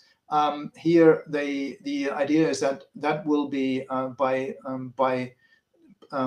professionals that have a lot of experience with participatory deliberative processes, that they will assist regions and local areas, communities in strengthening their engagement, their contact with citizens and other local stakeholders, so that these can participate in the endeavor of making a region climate resilient. And maybe just a few words, but that is, there will, as I said, there will be some other actions that are not open for calls. They are not called for proposals. They are service level agreements.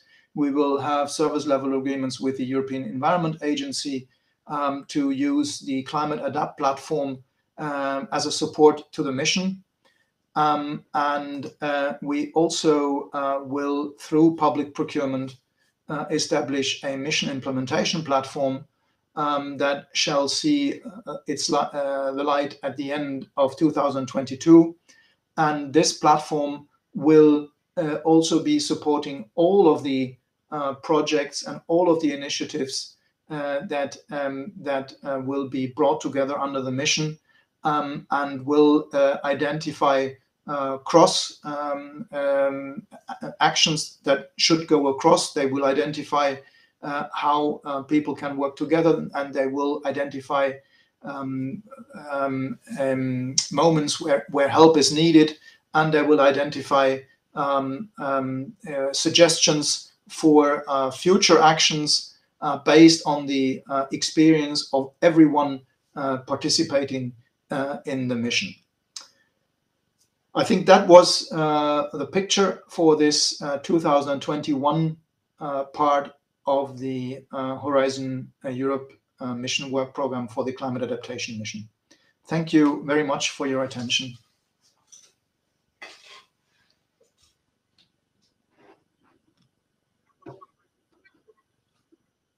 Question, and I will just put it on the board so you can see it and answer it directly.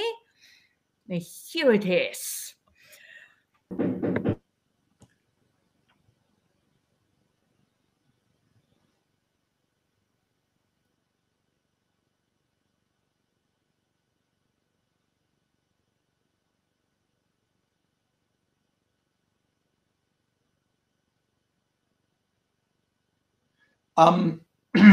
The answer to almost all of those questions is yes.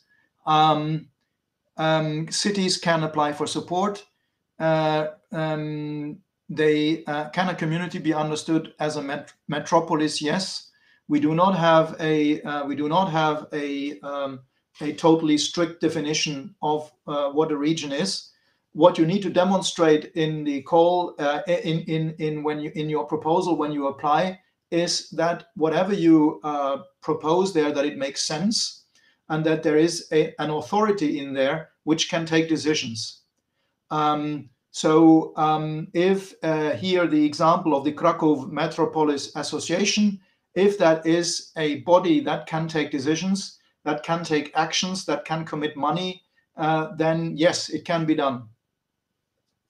Will it be possible to obtain support under this for the development of an investment plan that will have to be developed as a city selected for the climate neutral and smart cities mission? Or will there be a different path for the preparation of this plan under the second mission? Now Matthew comes after me, but here I would maybe it needs to be looked at in more detail, but I would think it would be better if that were to go to the cities mission, if it was for an action under the cities mission, that investment plan.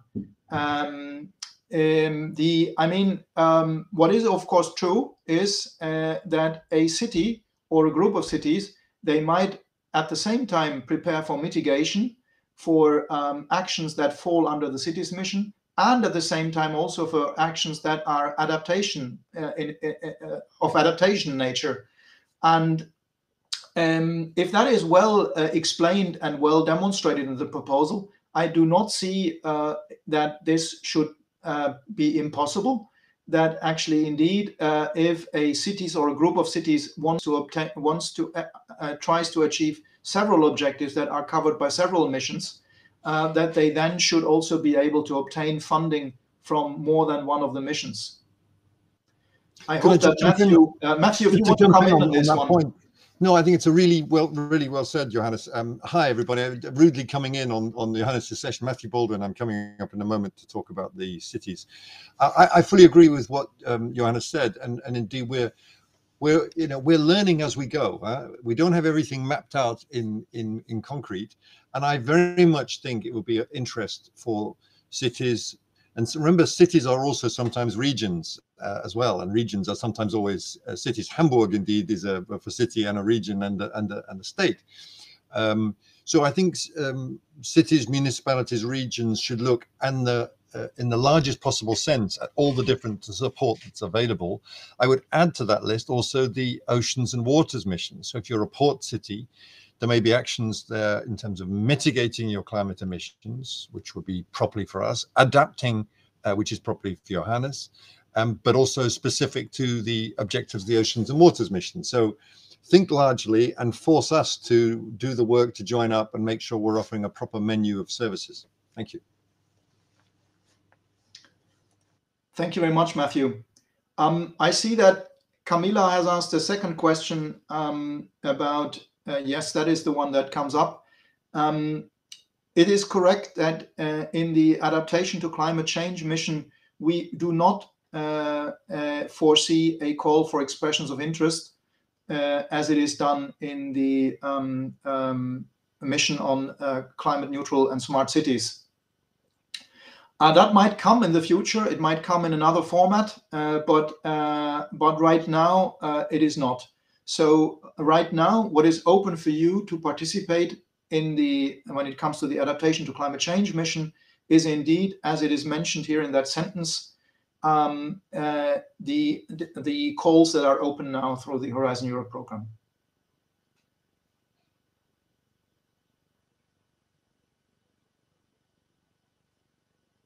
Next mission, climate neutral and smart cities. Matthew Baldwin, I would like Anita, will you take over and lead to Matthew, I guess, is the next step?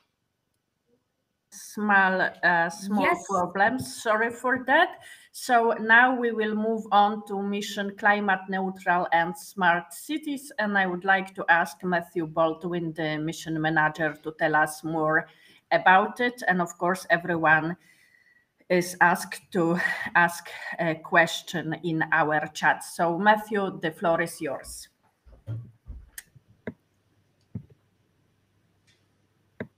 Shall I just start speaking, Anita? I didn't want to jump in rudely again.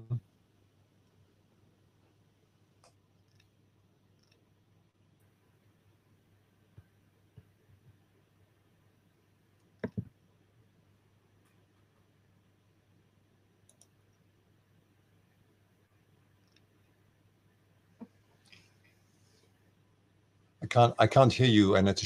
Should I begin my presentation? I don't want to be rude. Yes, please. Do you hear me now? We hear you very well. No?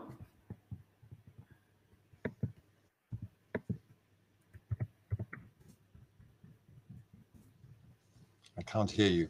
If you're saying something. Yes, please begin. Very good. I've got a message. Okay, thank you very much. You invited me to begin.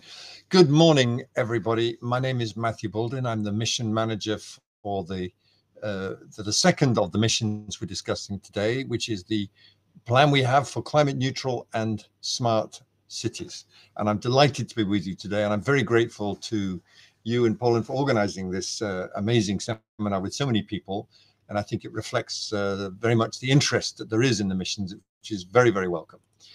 So to the objectives of the mission, as Johannes set out very concretely, the adaptation mission objectives. Here are our two, I hope, equally clear mission objectives.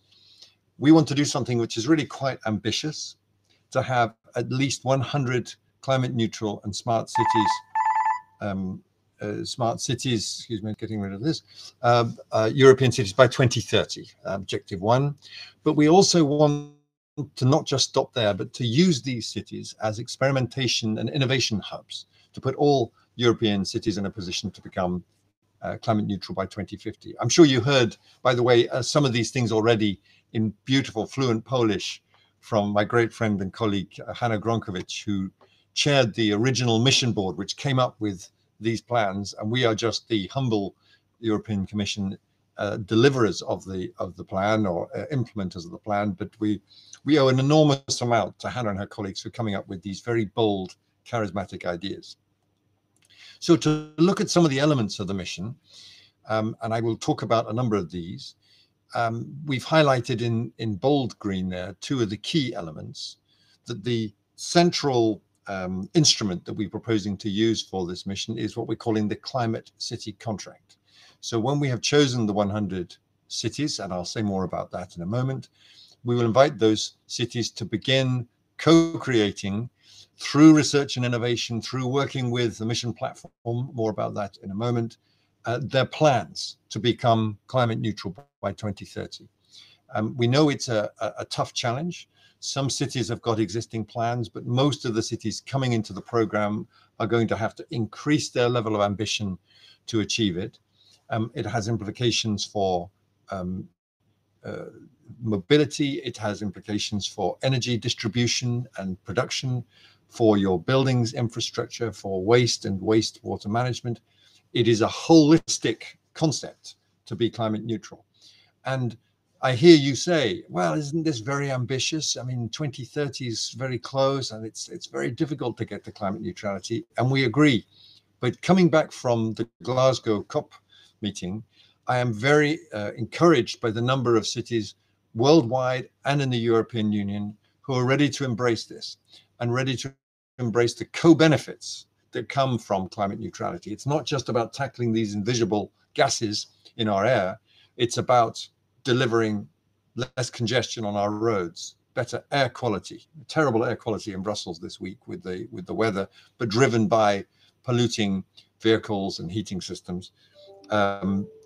Fewer road deaths and injuries, lower energy bills, better energy security. Hopefully in the future, cities will have much stronger control over their local energy grids and able to manage the situation much better. And all of these things are, of course, very real live priorities for us now. So the Climate City Contract will be where the city expresses its commitment. Right now, we're asking cities to come forward to express their interest, their level of ambition, including at the political level. And the contract is where this becomes concrete. And it needs to also include an investment plan. So let me touch on that. We know how expensive and difficult this will be. And we hope we will be able to help cities come up with a strong investment plan, which pulls in European sources of funding, national sources of funding, regional sources of funding, but also global finance flows. We know there are trillions of euros looking to land on sound, verifiable projects to be climate neutral. There's a lot of interest from people I've spoken to about investing in Central and Eastern European cities. So part of the contract would be assistance to build that kind of investment plan to deliver. And who's going to do the work to help you? Well, the mission platform, which is something we've set up under Horizon 2020, in fact, and that has more than 50 million euros invested in it. A lot of that money would go on deep demonstrators for the cities themselves to benefit from projects, R&I projects that they feel where they most need the help. I was talking yesterday to a big Hungarian city, which is interested in looking at how it can transform its governance to tackle this issue. But others have got a strong interest in other areas. And this will be for discussion once the city is in the program with the mission platform. The mission platform is called Net Zero Cities Consortium. It's led by some of the finest climate change organizations in Europe, the EIT Climate Kick, Eurocities, ICLE, but we have more than 30 organizations in different areas of expertise, ranging from mobility to energy to finance, to advise cities and help them develop these plans. The other thing I would highlight, a couple of things I'd highlight from this slide, is the mission label, which will be a key to unlock synergies and sources of funding from other programs. We plan for when cities have signed their climate contracts to award them a mission label. And we think this will be very helpful in terms of the competition for structural funds. We would plan to work with the managing authorities, whether national or federal, to explain what the city mission is trying to achieve, in the knowledge that the structural funds are tilting increasingly in the future towards climate objectives.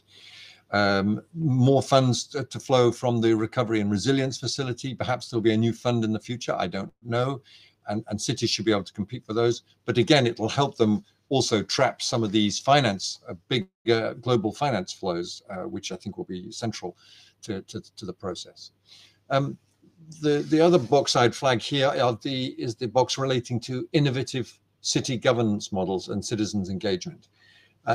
We won't be telling you how to do it, but all the cities that are succeeding in really tackling climate change are involving their citizens in the plans, involving them, hearing their views, hearing their comments, working with them on new ideas for building refurbishment, for mobility.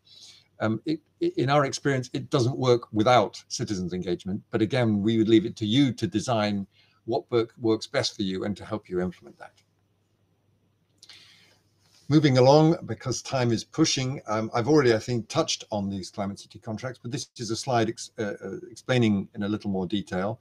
I think a key point there is the second one, which is that we don't see these climate city contracts being legally or indeed commercially binding. It's more in the spirit of a memorandum of understanding, a political contract, if you like, of the mayor with her or his citizens. And we see them being co-created by the cities in a spirit of multi-level governance, with the involvement and support of national authorities and regions and local stakeholders, exactly in the same spirit of citizens' engagement. And again, the cities that are succeeding are really being quite innovative in their city governance, because you can't tackle this in a box looking just at energy or just at mobility. It really needs to be a holistic plan.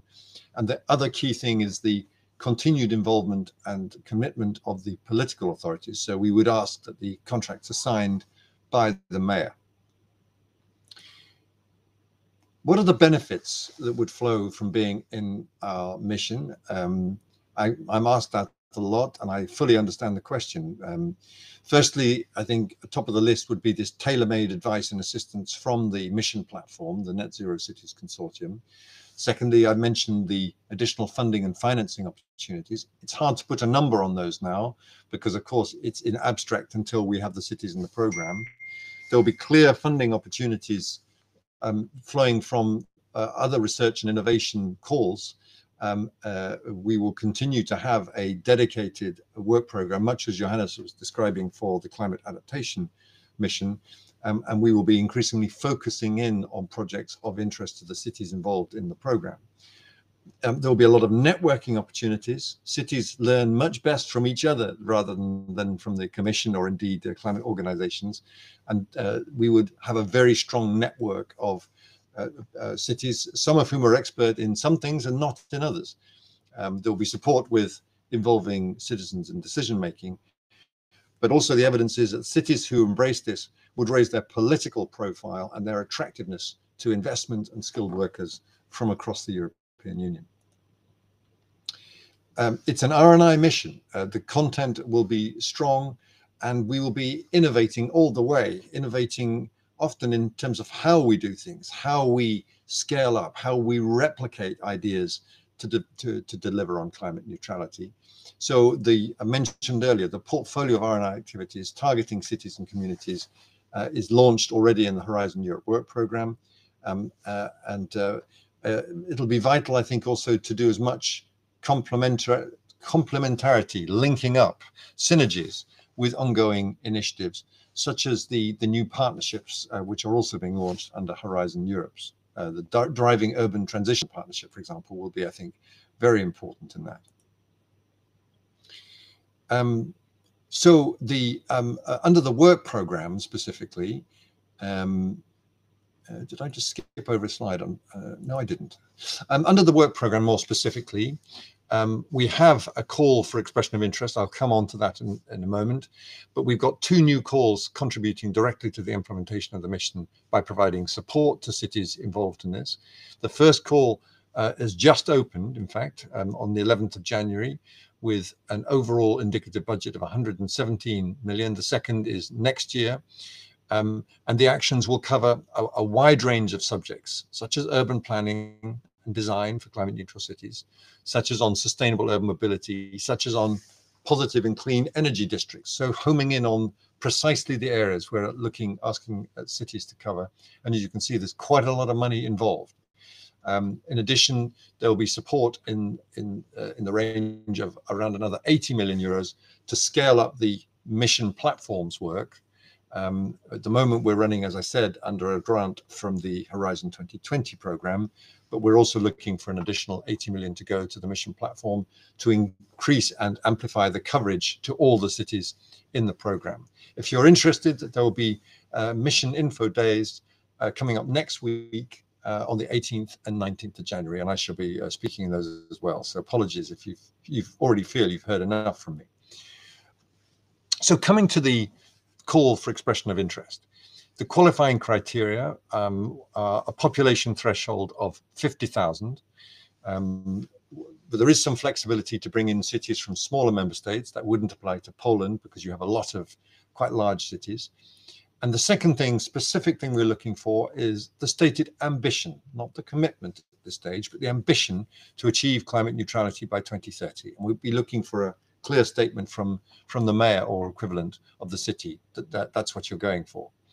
The principles by which we will choose the cities are inclusiveness, diversity, and geographical balance.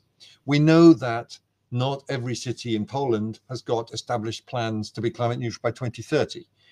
If you did, it would make the mission a lot easier, but a lot less useful.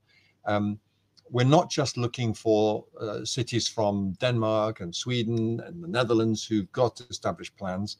We want this mission to have cities from every member state, from the east and from the south of the European Union, and not just from the north and west. And we also want cities to come with their ideas. They don't have to be very developed ideas now on how they're going to involve citizens and stakeholders in this process.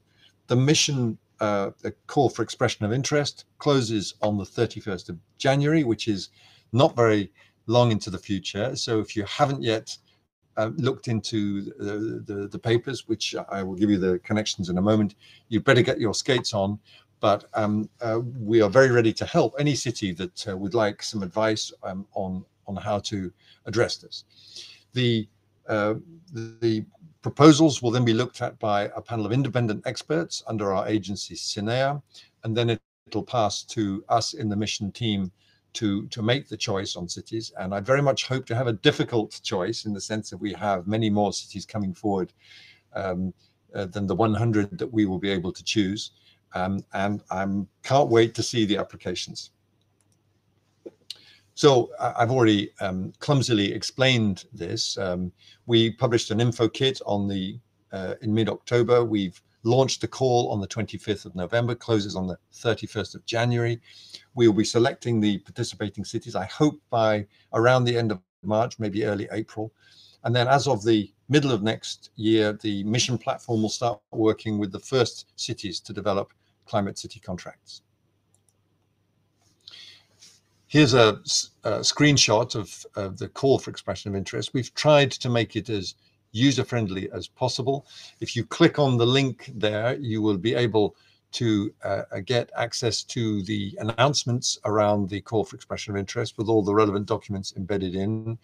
But the call is in the form of an online questionnaire, which we ask city authorities to fill out.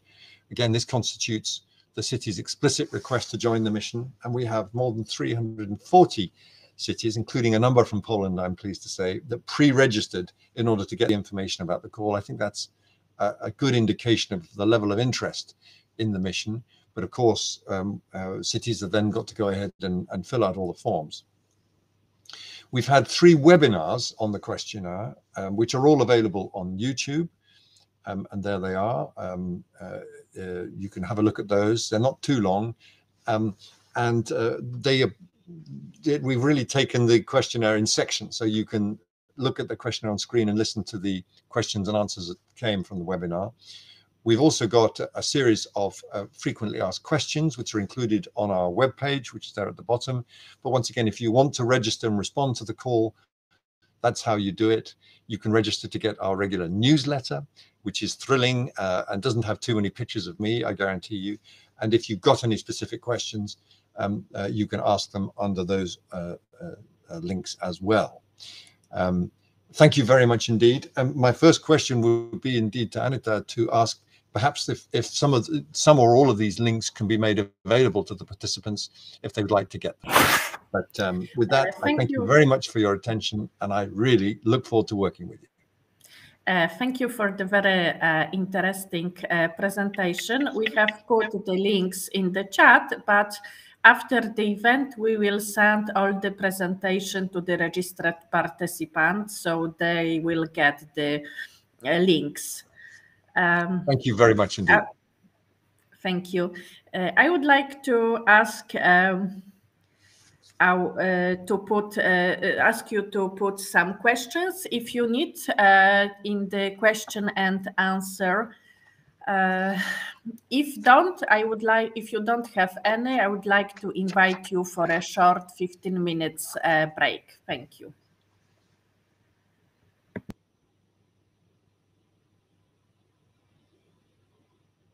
Very happy to have questions, but I've overwhelmed you with information, I'm sure.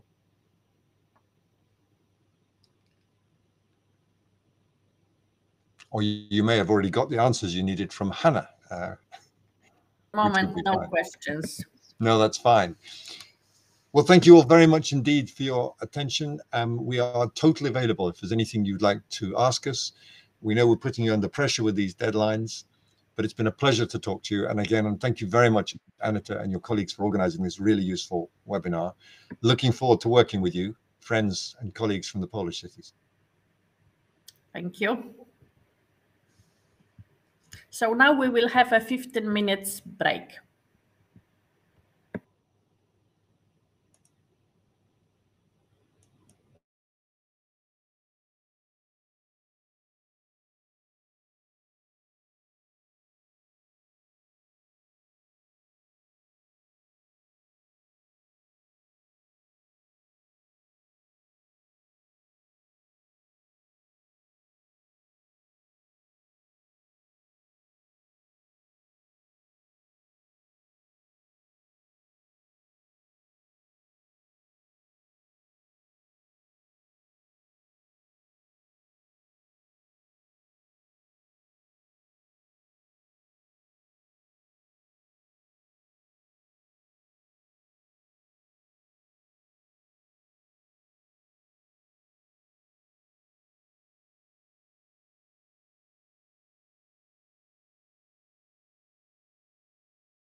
Hi, Aneta, can you hear me?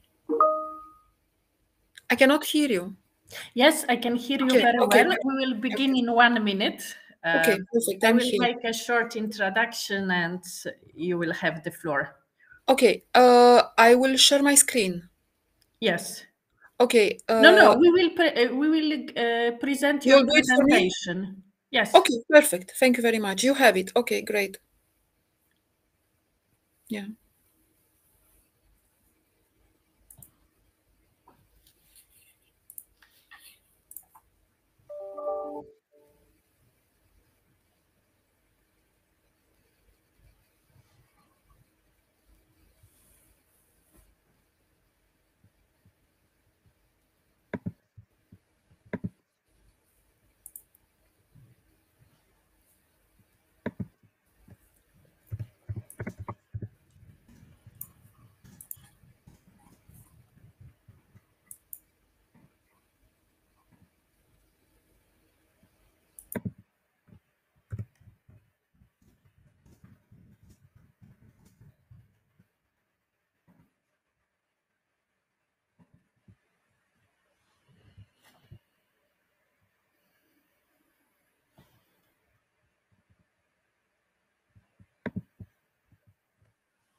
So, good afternoon after the break.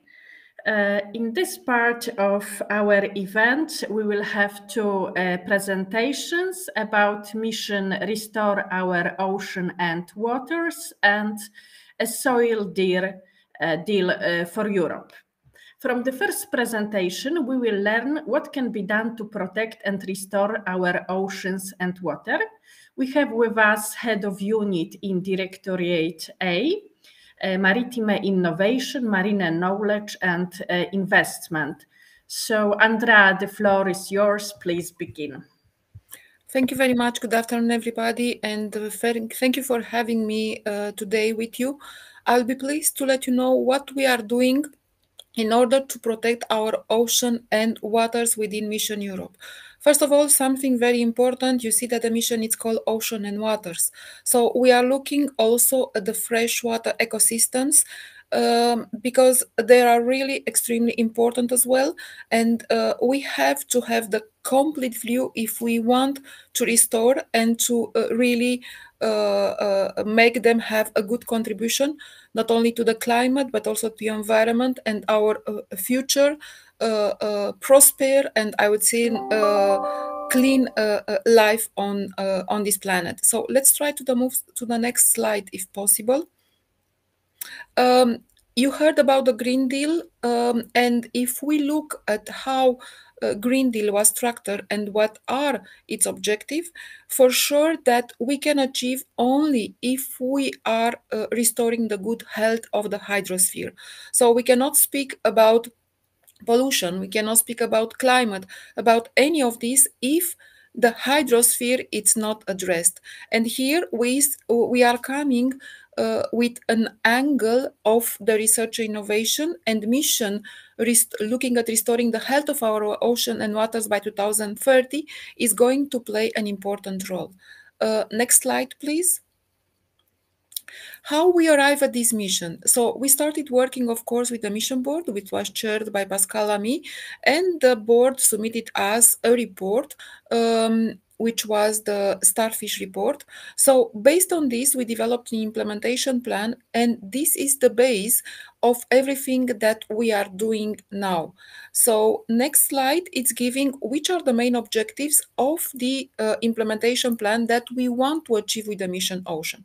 We can see that there are linked in the Green Deal in the main policy objectives which are there, linked to the protection and restoration of the marine and freshwater ecosystems, but also prevention and elimination of pollutions and making the blue economy carbon neutral and circular.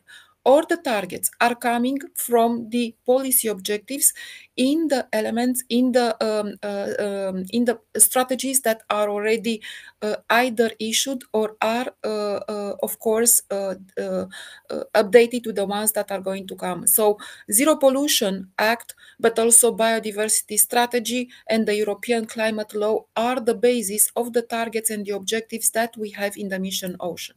Now, how we are going toward this concretely, in next slide, please. We have the approach of lighthouses, are looking at sea basin and not only. Why I'm saying not only, I will explain briefly. So we are looking at Danube, we are looking at Mediterranean, Atlantic and Arctic, North and Baltic.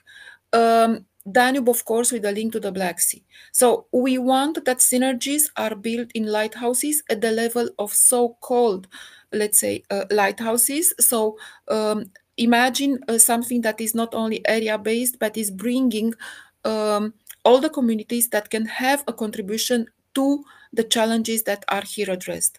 What we want also to put in practice is developing a governance, but in the same time allowing the collaboration that is going to happen across sea basins, across different regions, because the challenges in terms of decarbonization, pollution and restoration are common for all areas.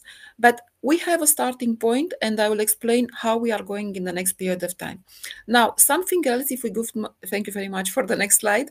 It's something else that I wanted to mention as well, that we have enablers for the mission that are also extremely important, which are on one side building a digital ocean and water knowledge system, and see here, as you can see, we are building all the initiatives already existing at the level of the European Union in order to be able, at the end, of course, to build and to have a digital twin ocean concept, which will be part of the destination Earth. We need to know our ocean very well in order to offer its services as a public good to all the ones that have an interest and to use its resources, but in the same time to be able to protect. In the second part, we have extremely important citizen engagement and mobilization. I saw that you moved to the next slide. Never mind. Thank you very much. So how we are going to work? We have different phases. First of all, in the first phase, we are concentrate on setting up, I would say, the principles for the mission-specific objectives and the enabling actions, midterm review, and then what was successfully demonstrated in the first phase, we want to deploy and further upscale in the second phase. If we can go to the next slide, please. Thank you. How this is going to happen? We are going to work in developing the lighthouses, and these are going to happen through the work program of Horizon Europe. We are going to develop a charter for that will allow all the relevant and all the ones, in fact not relevant, all the ones who are interested to join and to support your mission objectives to be part of it. Work Program 2021 already published. I will present it immediately. Work Program 2022 in preparation, and this is going to be published in May, so coming very soon. Then all the activities linked to communication, outreach, literacy, and citizen engagement, and to support the digital twin. We can move not to the next, but to the second one. So for the slide, so the next slide, work program. So thank you very much. Now, as I said, work program for 2021 was already published on 16th of December. So it's out there. How we work, you see that the principle of the sea basin and lighthouses, it's there. And we are going to build around this. Let's move to the next one.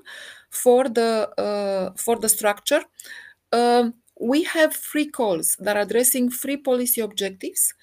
Again, the ones which are the mission: protection, restoration on marine and freshwater ecosystem, then prevention and elimination of pollution, and sustainable carbon neutral and circular blue economy.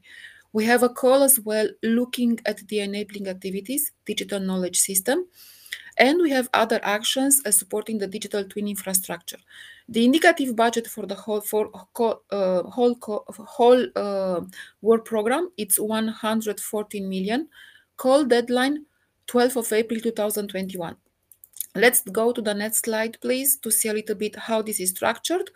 Now, what we have is that we are going to work for the so-called lighthouses mainly with innovation actions. So we are going to have a demonstration of technical, economic, viable, innovative solution in a near to operational environment. So this is going from pilot to demonstration. So the conditions are the same. For Horizon Europe, we need 3 countries. It's extremely important that the 3 countries have to be from the area where the lighthouse is designated to act. But what is important is the principle of 5, at least 5 associated regions that can be everywhere across Europe, regions that have similar problematics and they want to be part of the project in order at the end of the project to have a feasible, replicable solution already considered for a future scale-up. So this is something that we are bringing in because at the end we like, of course, as many as possible regions in Europe to be involved. And it's extremely important that we are not staying only with the ones in which the main demonstration actions are going to take place. Coordination and support actions, lighthouses coordination and networking, and citizen science activity. Now, in details, if we can go to the next and even to the next slide. So the first call is looking at protect and restore marine and freshwater ecosystem. And here we are going again to, there are the objectives that I mentioned at the beginning in the slides. These are the ones that we want to contribute to, and this is the support of the legislation of the biodiversity strategy, but also of the EU Water Framework Directive and of the Marine Strategy Framework Directive. As you can see, and as I mentioned, the mission is anchored in the policy priorities of the European Green Deal and contributed to. Now, let's move to the next one, please. How this is going to be concretely put in practice. First of all, it's the topic dealing with the European blue parks. This is a Europe-wide one. It's not basin specific, so it can be applied wherever it fits. The idea is, again, to develop the innovative solution for the protection, conservation, and enhancement of the EU blue capital in a biogeographical area or a marine region. Again, we are speaking about innovative action, TRL level quite high, and we are looking for innovative solutions that are expected to be scaled up and reproduced at EU level and beyond. The indicative budget is 17 million, which will allow us to finance probably 2 projects. Now, if we go to the next slide, please, again, for the restoration, we are aiming to address this topic in 2 of the sea basins in 2 lighthouses that I previously mentioned. And these are the Danube Black Sea, and the second one is the Atlantic and the Arctic. Now, looking at what we want to achieve, again, we are speaking about the restoration of the freshwater ecosystem, the Danube river basin, but here it's including its delta and main tributaries. And then we are looking at Atlantic and Arctic from the point of view of restoration and increasing the climate resilience. The budget is the same of the one with the blue parks, and we are aiming to finance 2 projects for each of them. If we can move to the next one, again, the main features are the ones that I previously mentioned. So you can see that for all of them, the technology readiness level is quite high, between 5 and 7. There are to be involved at least 3 countries of the basin covered by the topic, when there is the case to the basin to be mentioned, Danube or Atlantic and Arctic. The innovative solutions are expected to be scaled up and reproduced. If the topic is also something extremely important, if the topic is coming with taking up solutions at the lower tier levels that were previously supported, interesting to be mentioned, because this is the scaled up.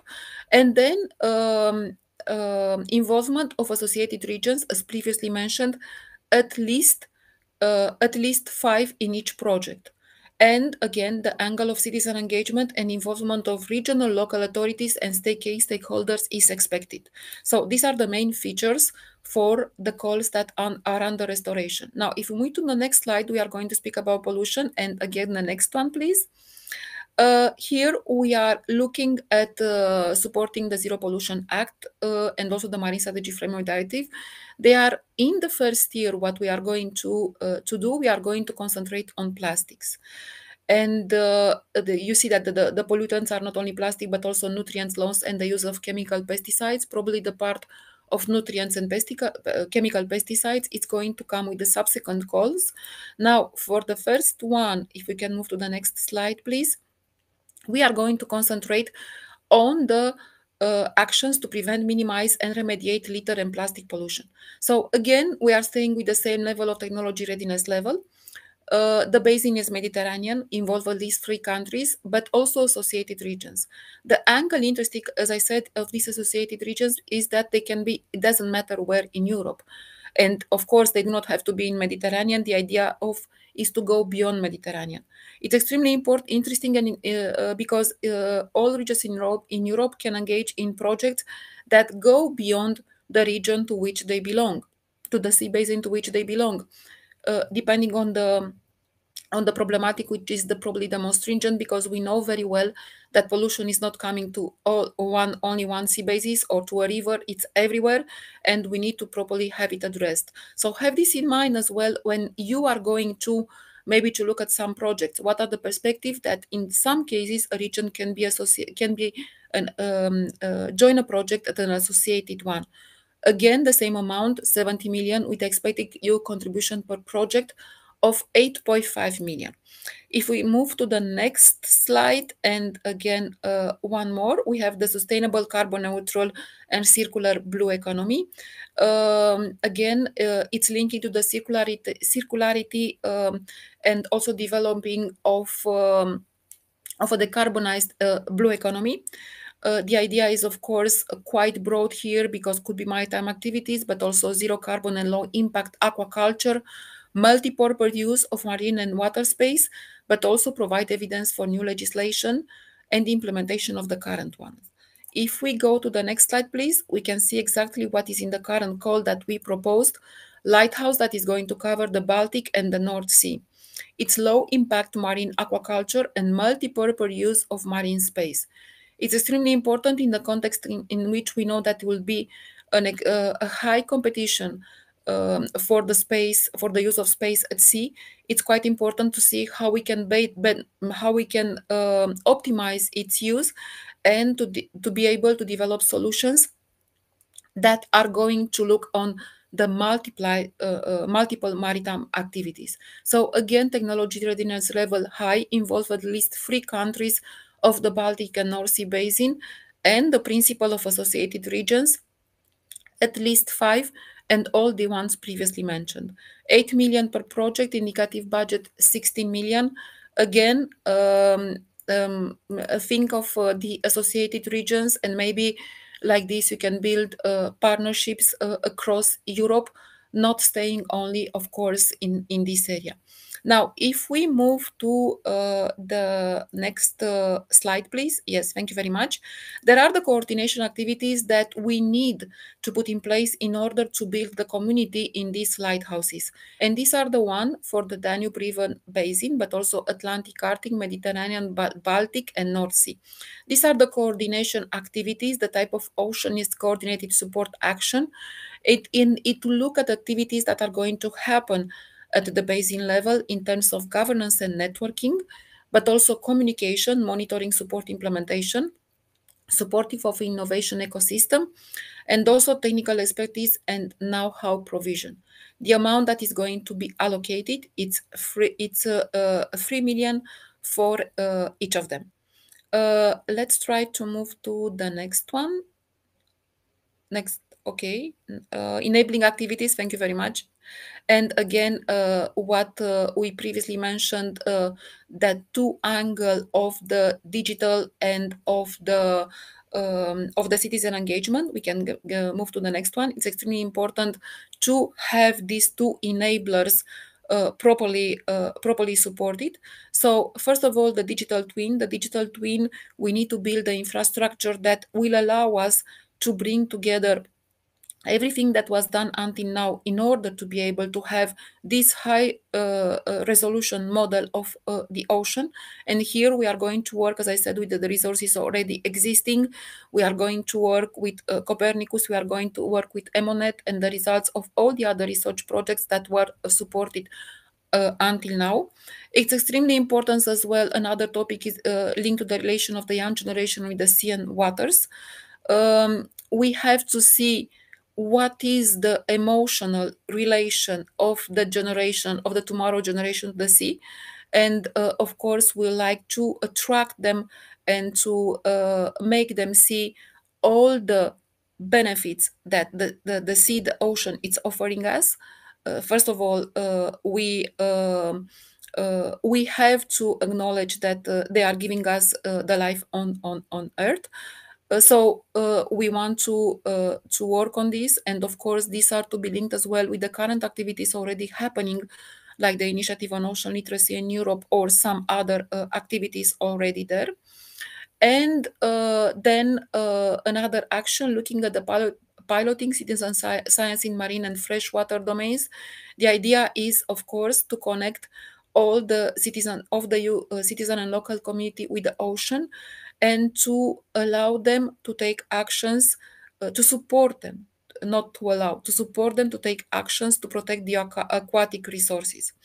If we can move to the next slide. So these are two other parts, which is I said the infrastructure for the digital twin. I mentioned Copernicus and EMONET in order to allow us to have the integration of the sources of data for modeling the capacities for ocean and fresh waters. Then we want a success initiative that was previously supported to be brought at the European dimension. This is the Plastic Pirate Citizen Science Initiative. And there will be also a support platform for the overall coordination and monitoring for all the activities that we are putting in place in Europe. Now, if we can go to the next slide, please. Thank you very much. Work Program 2022, as I said, it's already taking shape. Just a few ideas here that I would like to share with you. Of course, that we are going to continue the structure of the Work Program 2021. We are going to continue to work around the 3 policy objectives and the 2 enablers. It's quite important to continue and to build, to have a mass, I would say, of lighthouses at the level of sea basins that can be further replicated. So we'll continue to work on the principles that are mentioned in the Work Program 2021. So sea river basin approach, it will be complemented nevertheless, but by some cross-basin topics. The collaboration among sea basin, it's also extremely important. The concept of associated regions as introduced in the Work Program 2021, it will be included in all the relevant innovation actions. Of course, there will be something new to try to complement the areas and domain cover in 2021. And the majority of the topics are going to be implemented via the innovation action. So pilot demonstration, this is going to represent around 90% of the budget. And the total indicative budget, it's comparative with the current one, a little bit more, so 117 million. I arrive at the last slide. If you want to learn more, these are the sources where you can dig a little bit. The Work Program 2021, as I said, it's already public. There are also, of course, different sources of information. Here we have the Twitter accounts of the Mare, but also of RTD and the one dedicated for Horizon. The main hashtags that based on which you can dig a little bit to see what is the information. And if today or later there are any questions, do not hesitate to come to us. Do not hesitate to come to myself. I will be pleased to answer you. and to orient you. One important thing that I wanted to mention, but probably you are aware, 18th of January, it's the info day for the Ocean Work Program 2021. So again, you'll have the possibility maybe to digest a little bit and to ask all the questions that you might have again on 18th of January. So this is what I wanted to say. And if there are any questions, I will be pleased to take them. Thank you very much. Okay, thank you very much, Andrea. It was very clear. I don't see any questions at the moment, but Andrea will be still with us for a few minutes. So if someone decides to put a question on our chat, so he or she is welcome. And now we will move to the next item in our agenda. It will be presentation made by Dr. Giulia Meloni about a soil deal for Europe. So Giulia, the floor is yours now. Good morning or good afternoon, everybody. It's distinguished participants, ladies and gentlemen. It's really a pleasure to join you today. It is a very important event dedicated to Horizon Europe and one of the most important innovations of Horizon Europe, our missions. So this is the first time. So specifically, I will talk about the soil mission. And so as you know, the missions are similar to Apollo. Well, that was the basic idea, Apollo 11. So addressing one of the major societal challenges with a wide range of actions and really going beyond research and innovation. So this is one of the clue things. Of course, we have the research and innovation part, but this is not enough. And this is why we have the missions.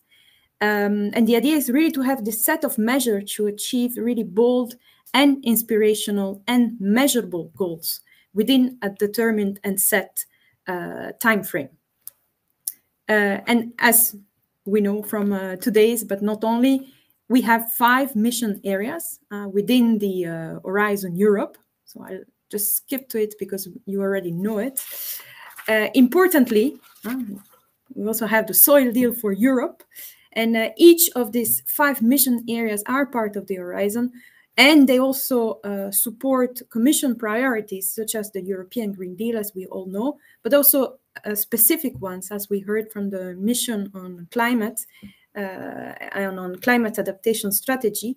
And the mission soil is really a flagship initiative also for the long-term vision of the EU's rural areas.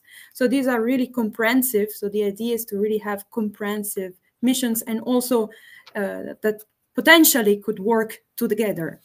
To achieve these very ambitious goals. So what about soils? Well, soils are fundamental and really life on Earth depends on healthy soils. As we all know, unfortunately, the atmosphere is warming, the climate is changing within each passing year, and we need to really bring substantial change, combining demands of our consumers and citizens, but also to have producers to work within the planetary boundaries to feed these 10 billion people. And soils are at the heart of it. And it's really a treasure under our feet. And often we don't take enough care of it. And we should pay more attention. Why? Because soil health is like the perfect angle to address really different and simultaneous challenges related to climate, biodiversity, food nutrition security. So everything relies on soils. And within this mission area, the EU legislators actually are recognizing the value of the soils and the really urgency to act. And let me just highlight the basic assumption of the mission, and everything rotates around this. So according to the analysis done by the mission board and the GRC, 60 to 70% of the soils are unhealthy. So it's a very big percentage. This means that these soils actually are not able to perform everything we said. And the situation is critical, and this is really our starting point for action. I just give you like some examples on why we should act now, stressing really the importance of the mission, but not only, you will see. So we have 2.8 million contaminated sites. Eutrophication of soils, of course, is affecting biodiversity. The cropland soil is losing carbon at a rate of 0.5% per year. 24% of the land is with unsustainable water erosion rates. 25% of land at very high risk of desertification, especially in southern, central, and eastern European. And overall, the cost associated with soil degradation in the EU exceeds 50 billion euros per year. So, I mean, I don't have to remind you about the terrible flooding that we had this summer in the northern part of Europe. So this is where we stand, and this is where actually the soil deal for Europe, one of the missions, have an added value. So the novel approach to research and innovation, so it's really a combination, as I was telling you, of research and innovation activities, but also local testing rounds, so monitoring and training activity in a joined-up manner. And this cannot be implemented by individual parts of the Horizon Europe, or even single member state. And this is where we need really a mobilization of different actors across the EU, member states, and the society in a way that actually, this is the first time that we try, and it has not happened in other occasions. So this is really an important and exciting moment that we are living. And we have three main, let's say, tools to have this effective framework for soil protection. We have now the mission on soil, of course, but we also have the European Soil Observatory, launched 1 year ago, a very important tool to really create a dynamic and inclusive platform to develop data and soil-based center, which is fundamental. But we also have the new soil strategy, just launched before the Christmas break, so in November. And it really sets a goals and a framework to have, like, by 2050, healthy soils. So this is a bit the framework. What about the other objectives? Well, the mission supports the Green Deal, of course, but not only. It's an important part of the Farm to Fork strategy, the biodiversity strategy, the climate adaptation, the forest strategy, the organic action plan, the long-term vision for rural areas, and as I was telling you, the new EU soil strategy. Some quick examples, I mean, from the Farm to Fork strategy, we have as an ambitious and a target, we have to convert 25% of land under organic farming, reduce the overall use and risk of chemical pesticides by 50% and hazardous pesticides by 50% as well. Fertilizer use reduced by 20%, nutrient losses by 50%, reduce microplastic by 30%, and of course the green gas emissions. So you can see these are very, very ambitious targets, but that is why we need very ambitious tools as well and policies. This was a very important step, and I will show you briefly, how did we arrive to the mission. So in September 2019, we created a mission board, and we had an excellent Polish expert, Professor Marta Portzeba. Sorry, I apologize for the mispronunciation. But through this, the journey basically begun, and 1 year later, the mission board ends in the report, Caring for Soil is Caring for Life.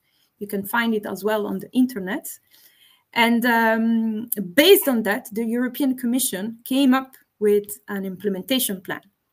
And that was when in 2021, so couple of months ago, the official launch of the mission started. And this is where our adventure starts.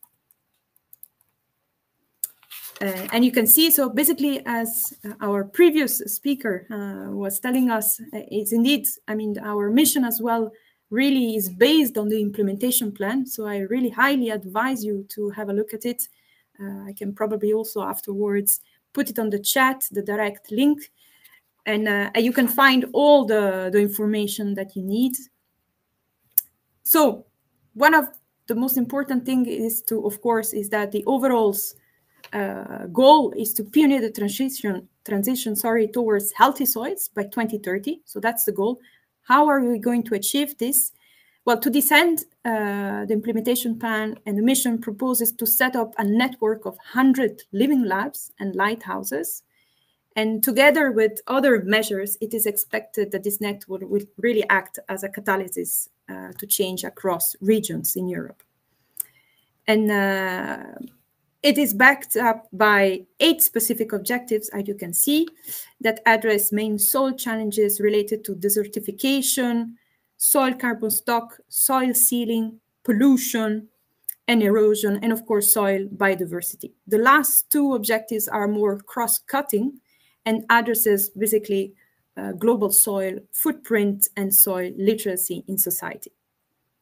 I would like to stress that it's important that the mission doesn't focus only on agricultural soils, but also on any kind of land use. So soils in agriculture, but also forestry, natural and urban areas as well.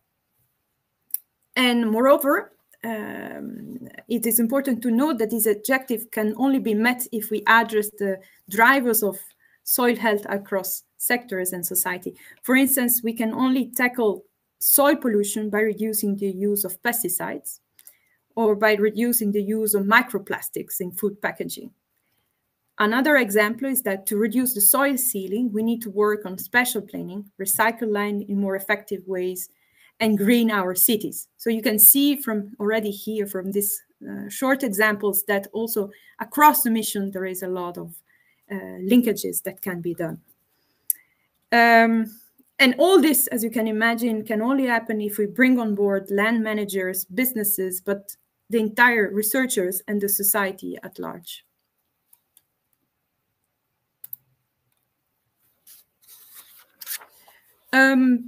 Very important as well in the implementation plan of the mission are these 4, as we call them, integrated building blocks. So as you can see, you have research and innovation, living labs, soil monitoring, and soil literacy. So this is fundamental. And here you can really see that research is a very important part, but it's only 1/4 of it. Why? Because we really, and I really stress it again, we need to move beyond research and innovation. And how do we do that? Also through living labs, soil monitoring, and soil literacy. So the first building block is research and innovation. So I will show you later on one of the first work programs that we have. The second building block is a network of 100 living labs. And I will, again, in a second, show you what we mean by it. Then we have the third building block, soil monitoring. So basically the mission aims at developing an harmonized framework for soil monitoring and reporting. This will allow us to track the impact not just of the mission activities, but of the policies and measures. And importantly, outcomes of this building block will also provide valuable input for the European Soil Observatory. So the idea is really to have a comprehensive and harmonized framework using all this data. And finally, the fourth building block of the mission will enhance the awareness and the importance of soils, because this is often, I mean, we're all aware of the importance of climate change, the importance of cancer as well, but soils often are lacking a bit behind. So we need to raise the attention towards soils and food and the importance that there is there. And we need to do it by strengthening citizen participation in soils and reward best practices. So this is the second block, the second building block. So the creation of the 100 living labs and lighthouses is a very important element of the mission.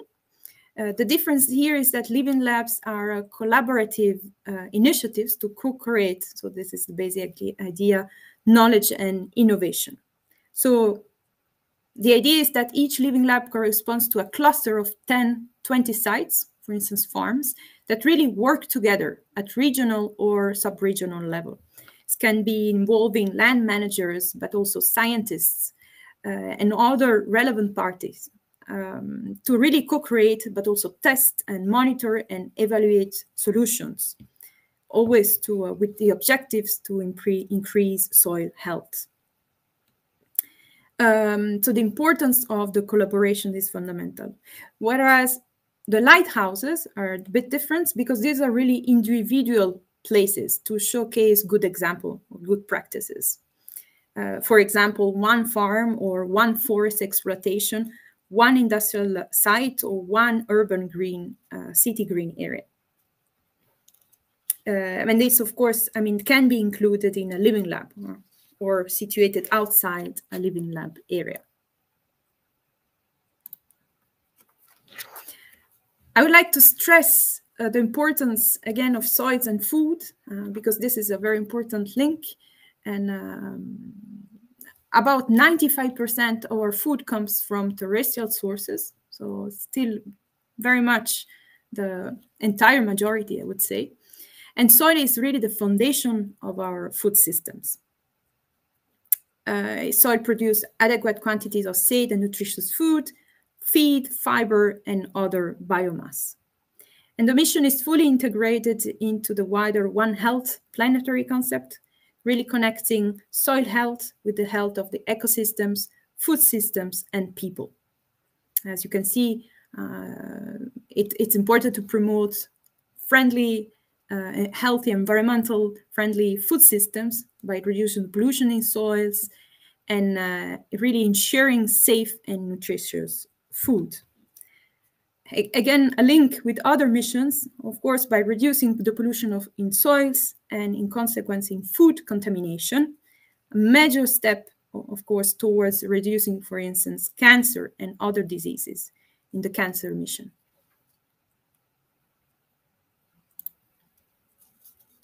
So this is the work program for 21-22. As you can see, we already had a first preparatory call in June already. It's called Preparing the Ground for Healthy Soils. It was a coordination and support action. The call is of course passed, but building on that, we propose in December, as you can see, 8 topics, so 8 calls. I really advise you, as my colleagues already did, to come with questions and to think about all this to the next info days. So for the first time, we'll have info days specifically only on the missions. And the mission on soil is going to take place on next Wednesday, so on the 19th of January from 2 to 4. So I strongly advise you to connect and react there.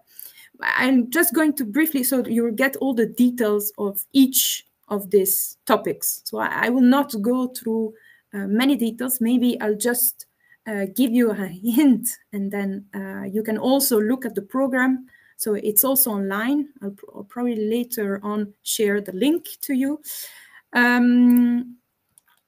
So the first topic is called From Knowledge Gaps to Roadmaps on Soil Mission Objectives. So the scope is really for effective coordination and implementation of the mission's activities. It's really necessary to have a detailed view of already existing knowledge and basically to understand the knowledge gaps that exist and on soil health, along with a common understanding of the pathways to act on soil health.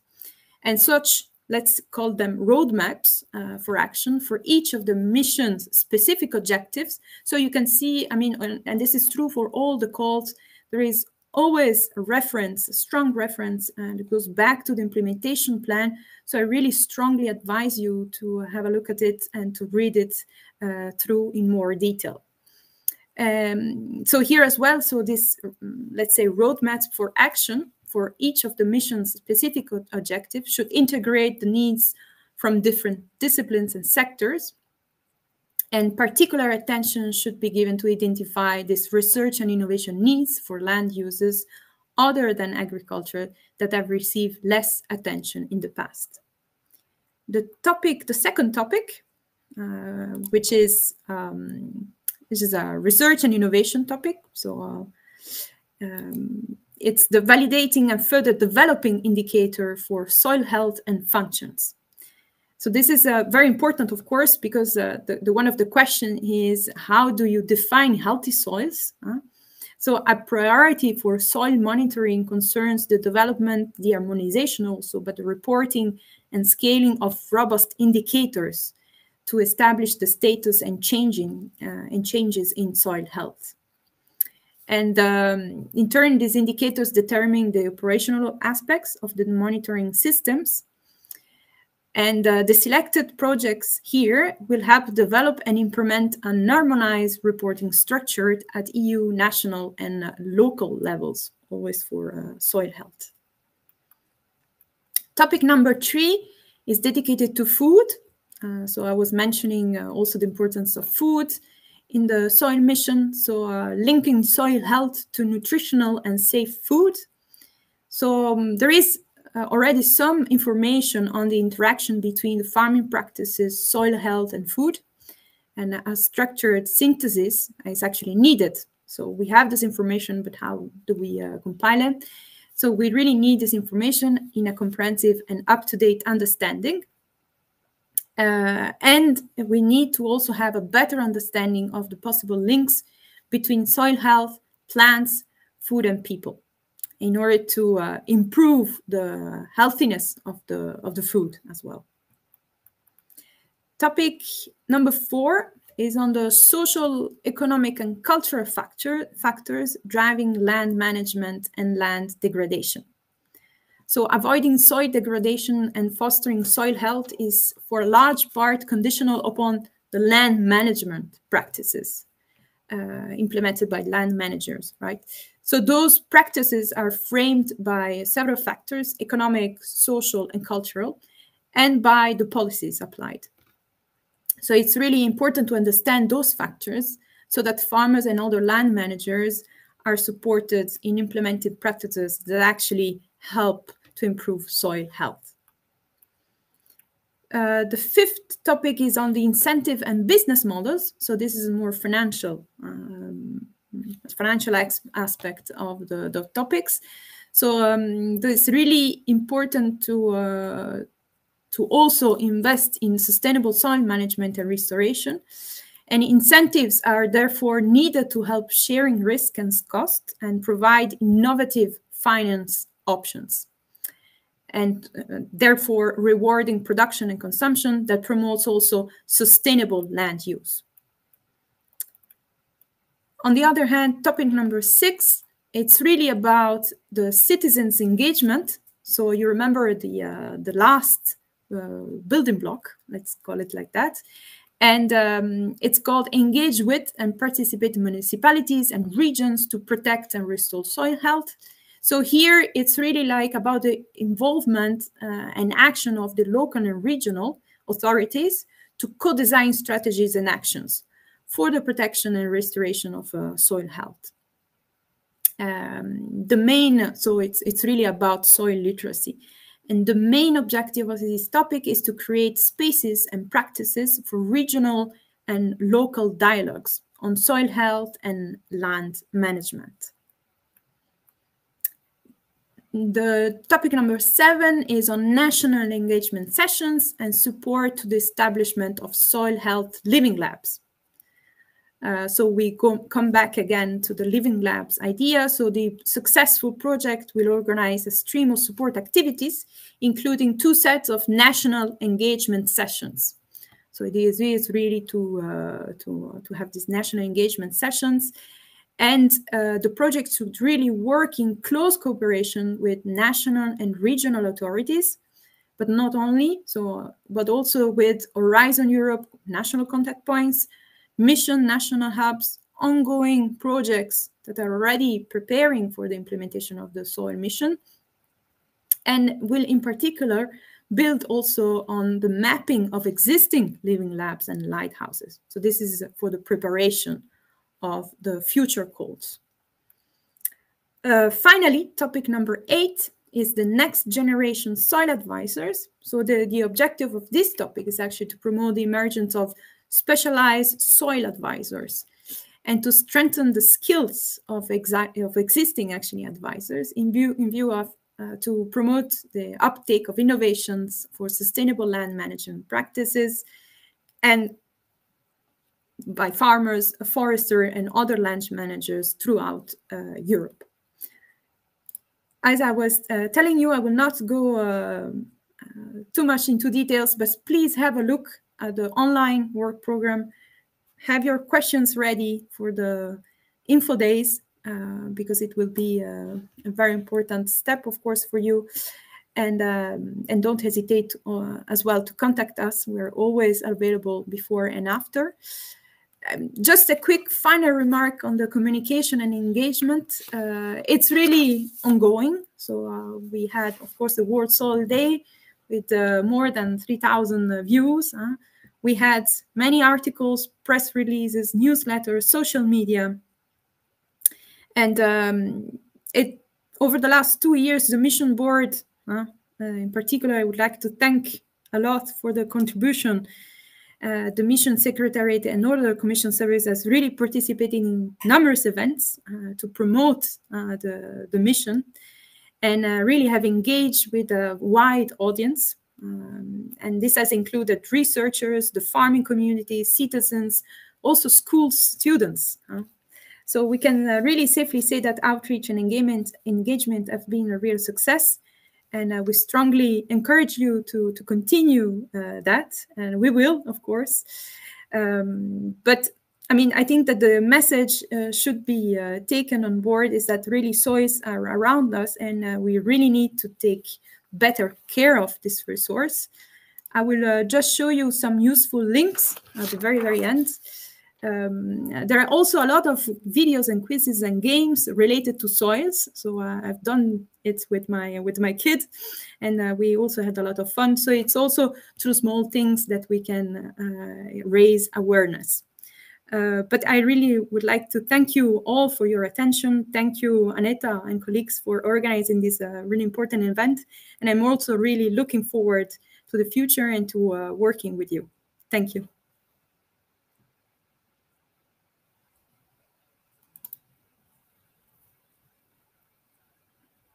Summary a movie. Yeah, it's okay. Yeah? Okay.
Thank you for sharing that. That was our latest video.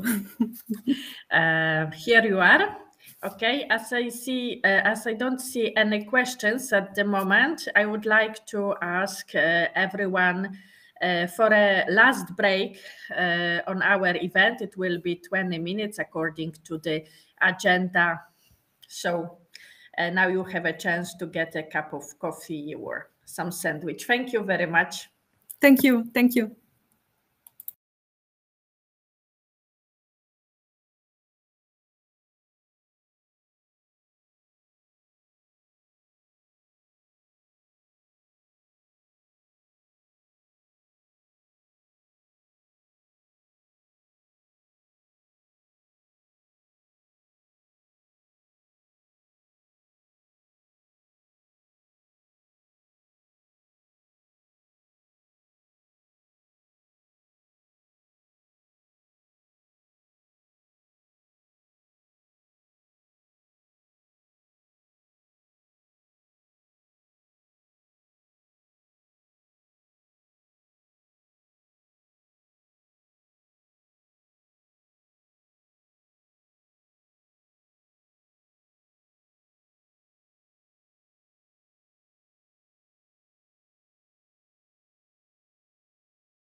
Hello, Annika. We will start in 1 minute.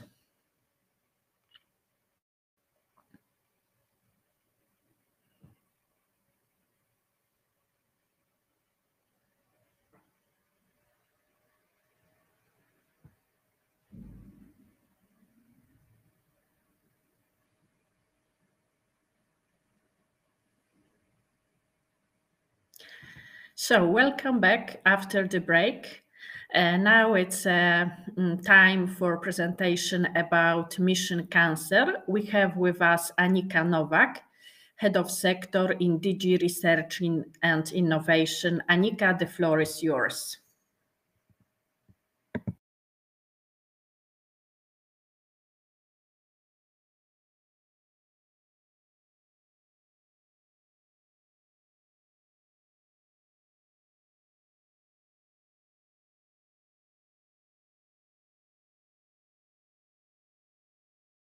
Start now.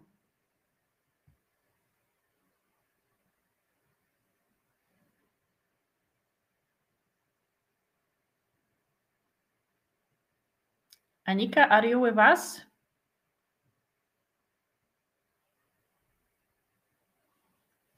Well, it seems we have some small technical problems. We will wait till Annika gets back to us.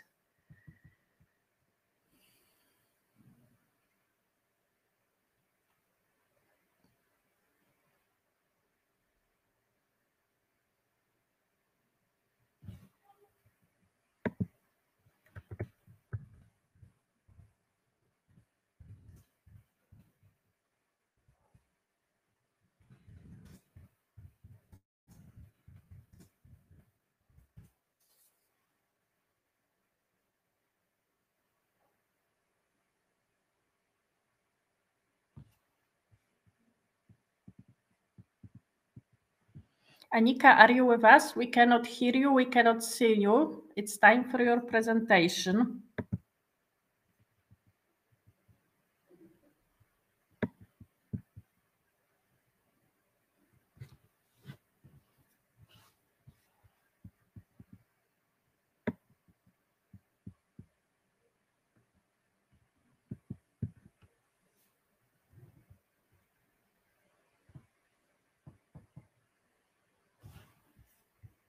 I don't know what's going on.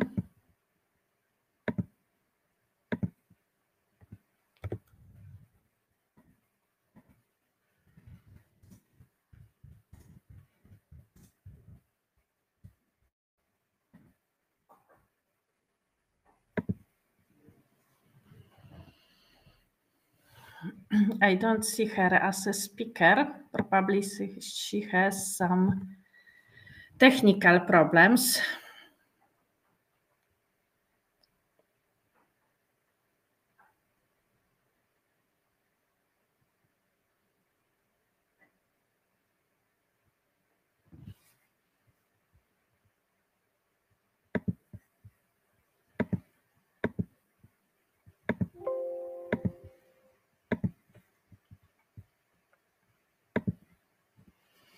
So, waiting till Annika is again with us, I would like to encourage scientists to... Oh, Annika, I see you again. Can you unmute yourself?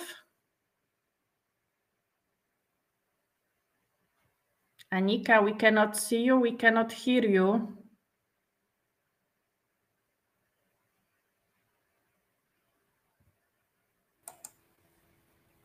Oh, yes, now it's okay. Yes, can you hear me? Yes, we can hear you, we can see you. Please begin. Very good. Okay. So good afternoon. Very sorry, I had to reconnect. I was in. So let me start first. I mean, also thanking you to have also the Cancer Mission on the agenda, and it's my pleasure then to complement with the fifth mission. My name is Annika Nowak. I'm the head of sector of the Mission Secretariat, of the Cancer Mission Secretariat in the European Commission Directorate Research and Innovation. So without doubt, the fight against cancer is of utmost importance to all of us. It can affect everyone. regardless of age, gender, and social status. It also represents a tremendous and increasing burden for patients, families, and societies, health systems. And if no further action is taken, the number of people newly diagnosed with cancer increases every year from current 3.5 million to more than 4.3 million by 2035. And with that in mind, cancer has already also been identified as one of the 5 missions. I can skip a bit the intro because I'm sure you have learned already a lot about the missions concept, which applies for all 5 missions. For the cancer mission, it is obviously very important to understand the broader political context. And this is particularly important to the Europe's Beating Cancer Plan, which had been adopted almost a year ago, which is the policy framework initiative from the Commission side. The cancer plan and the cancer mission will be implemented really hand in hand. With that, and the 5 missions, I can jump into the more details of the cancer mission. So the challenges I have outlined, which are well known. The overall goal of the cancer mission, and which will be jointly implemented and hopefully achieved together with the Europe's Beating Cancer Plan, is to improve the lives of more than 3 million people by 2030. This should be done collectively, focusing on prevention, cure, and for those affected by cancer, including their families, to live longer and better. So the mission divides, or the mission objectives, are the main 4. So we have the understanding of cancer, prevention, including early detection, diagnosis and treatment, and also quality of life. This translates, and this you may have heard also from the other missions, into concrete actions. So with the scientific input and recommendations from the Cancer Mission Board, we have then translated these recommendations into concrete actions, which you then find outlined what we call the implementation plan, and which I invite you also to consult and to read carefully, because it goes into quite some detail. I mean, how we see the mission to be implemented, what are the means, the tools, but also the synergies, and I come to that in a minute.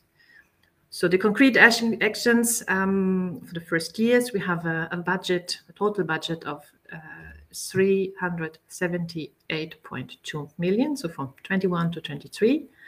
We want to set a strategic and agenda, not just at EU level, but in close collaboration with the member states. One of the first actions we have launched is the UNCAN platform. I come to that later. Then we have the Cancer Patient Digital Center, and also the network of comprehensive cancer infrastructures. So these are the main, major initiatives, but obviously there are many other actions to which I come now shortly. Can you still hear me? Hello? I hope so.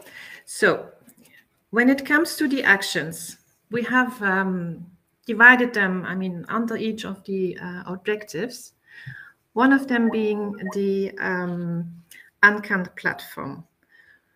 And this is really to help improving the understanding of cancer. So it's the development of cancer in the broadest possible sense, to enable us the development of effective cancer prevention and screening programs, devices, diagnostic tests and treatments, and care solutions.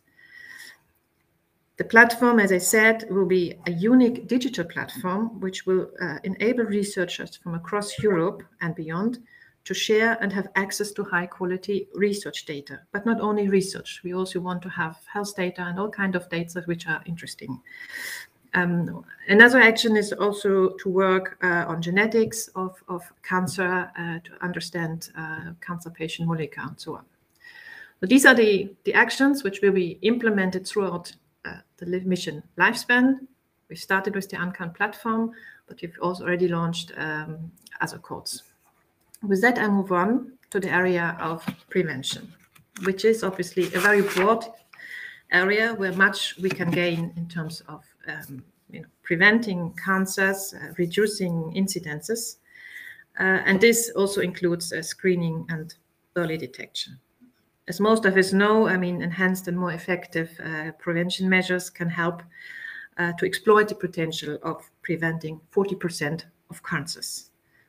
And this would also be, gained through the optimized screening and early detection programs, which we should improve the coverage of the targeted population, and also the increase then the detection of cancer at an early stage. And this obviously would then help to have starting treatment earlier with less invasive treatments and so on. Here again, I just want to highlight, there are many actions, and again, you should read the mission on cancer together with the European Cancer Plan, which also has a huge chapter on what can we do at EU level, but how we can help member states improve prevention.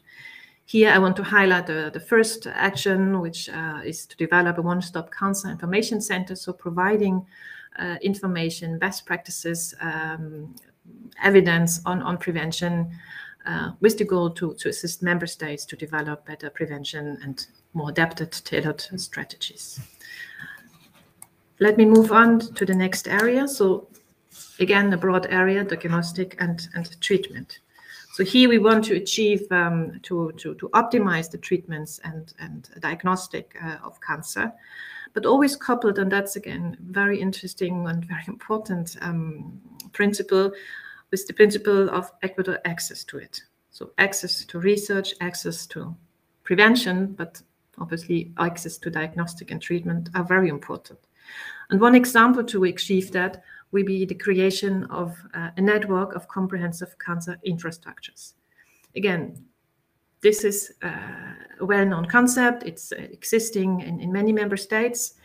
The aim here is to make sure that such comprehensive cancer infrastructures are available or are built in each member states, that these are networked to each other, that they have the same quality standards, and that they integrate research aspects.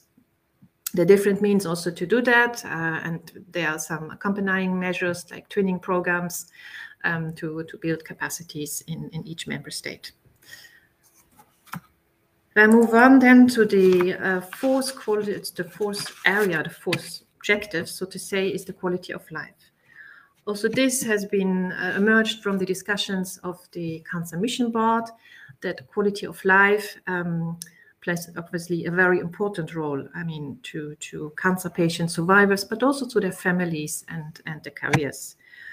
So here we want to have a thorough analysis of all the key factors that and needs related to the patient's quality of life, which will also help the people affected by cancer to live longer and better compared to today's situation. Again, what I've highlighted already at the beginning, the European Cancer Patient Digital Center is one of the major initiatives, but it's equally important to make that analysis of needs, to have predictors for quality of life, but also to have a focus on childhood cancer in that respect, or survivors of childhood cancer. These are the actions. But as I said in the beginning, it's important to understand in which context the mission plays. And building synergies with other EU policies and initiatives, as well as national activities, are most important. So they don't operate in silo, even though we say European Cancer Plan, European Mission, the EU Mission, that's already good. No, we also seek synergies. So really collaboration, but seeing, how other instruments can help support the mission, and vice versa, how the mission can also be an inspiration, but also drive other EU policies. The European Euro partnerships are an obvious candidate to help implement the missions. But we also look beyond the instruments and policy initiatives which are in the hands of other Commission services. So in the area of environment, in the area of pollution, of aggregation applications, and so on. There's also very important the European Health Data Space, which is being built, or there will be a new proposal from the Commission this year. I don't want to go through these initiatives listed are here. They're not exhaustive. We just picked up the most important ones. But in the course of the mission, there might be more where we think here the mission makes sense to play a role, or the mission can help. Again, also this is important with regard to national activities. Governments is always important when it comes to implementation. And one of the unique characteristic of the Cancer mission is that we set up what we call a joint governance. So what do we mean by that?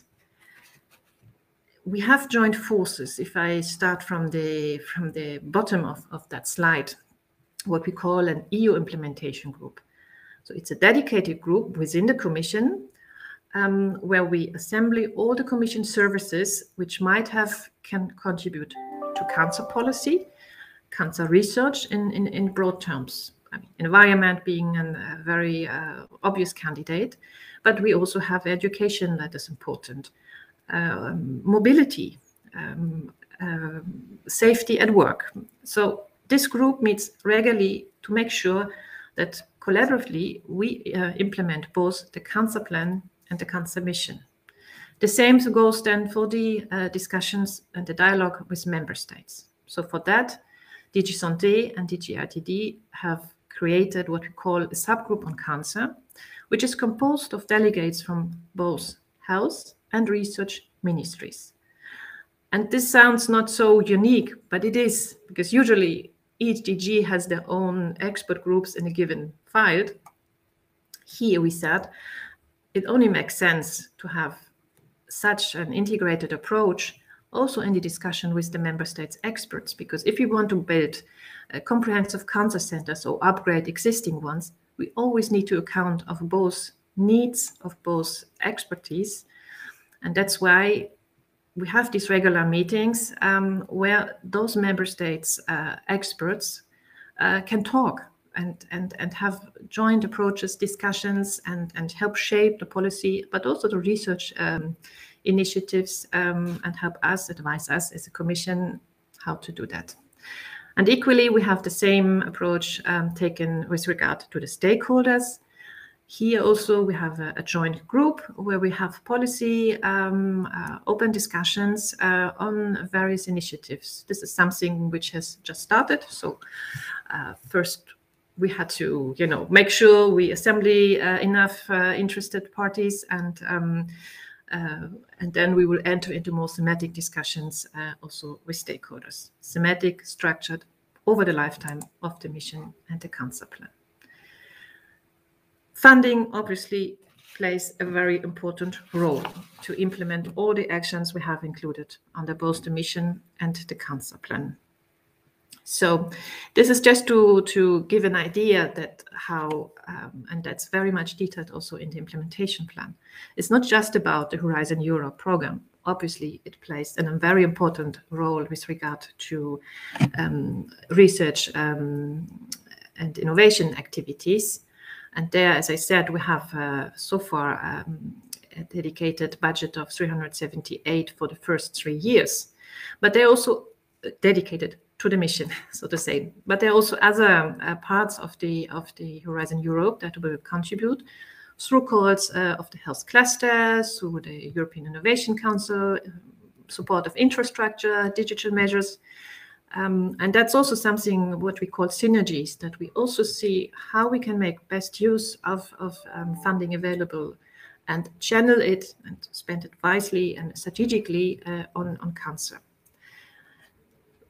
Another very important source of funding is the EU for Health program. So that's the program in the hands of our colleagues in DG Santé, which is already funding quite some activities to implement the Europe's Beating Cancer Plan, which, as I said in the beginning, includes also actions of the cancer mission. So money spent here will serve, both initiatives and jointly implement actions like the comprehensive cancer centers, or even also the digital center, which I've explained before. Coming to digital aspects, there's also the Digital Euro program, which also will finance cancer-related activities. And also here's just to give you an idea, I mean, other programs which we see most important to support the various activities. Important also for member states that cohesion funds can play a major role to do investments into infrastructures, but also into training and resources, so on. So our role as the Commission now is also to make sure that member states have, see the opportunities with such a strategic agenda and priority on cancer, how they can use the combined use of these funds to improve the situation in their country according to their individual needs. So, having talked a lot about money and funding, I want to enter a bit more concretely how we have, started to design the work programs. So we have in 2021 a first work program. So a very first one, so to say, was published in June. So for the whole Horizon Europe, there was the first work program published in mid of June. There we had a first initiative, and that was the Anklang platform, so the research platform. You may have seen it, the call is already closed. And then what we had a first amendment. So you may have heard it also for the other missions. Since we had the official launch only last year in September, we now can update the existing work program 21-22 to include additional topics. And therefore the 21, for the first update, which was published less than a month ago, we had 3 calls topics, which you can see here. So in the area of quality of life, to develop and validate a set of quality of life measures. Then in the area of understanding, an additional call, which is obviously very much linked into the future Anklang platform. And we had a call in the area of screening and early detections, and a few procurement actions to support the implementation. So you can look at the program, it's published, it's open, and that was the first wave of topics for the cancer mission. What are we doing now? I mean, this was already a huge effort.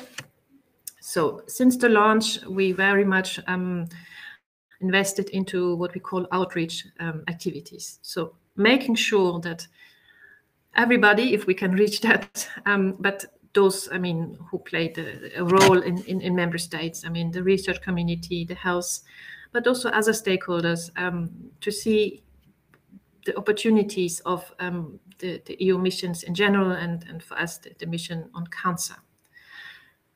We've started the dialogue with member states and stakeholders last year, so mainly in terms of having discussions in that specific cancer subgroup, to start shaping and discussing the policy and wider research initiatives.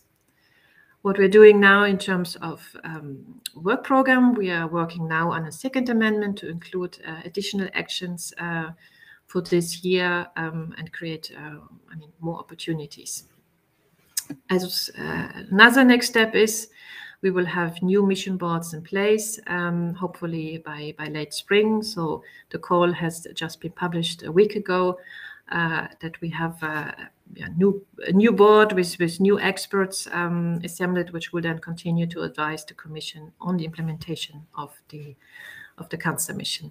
And then finally, a very important feature of the mission, I'm sure other colleagues have already outlined that, but also for the cancer mission, it's one of the very important aspects then to see how usefully we can and how best we can in each member states engage into discussions or engage citizens in the implementation of the cancer mission. This is obviously, that's really where we want to invest and where we want really reach to have the right feedback and which can then really help to shape the initiatives.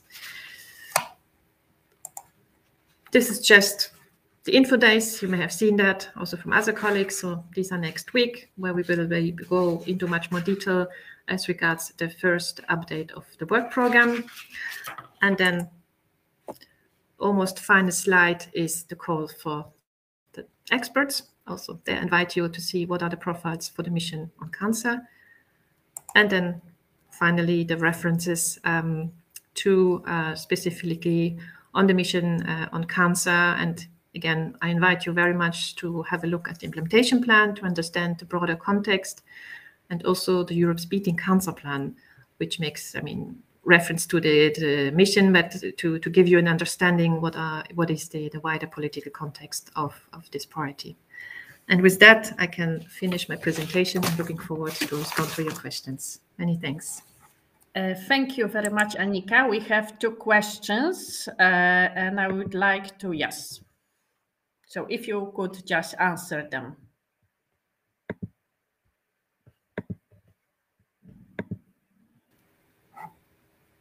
So the question, yes. I wouldn't say that most of the cancer plan's activities are now carried out by the EU for Health.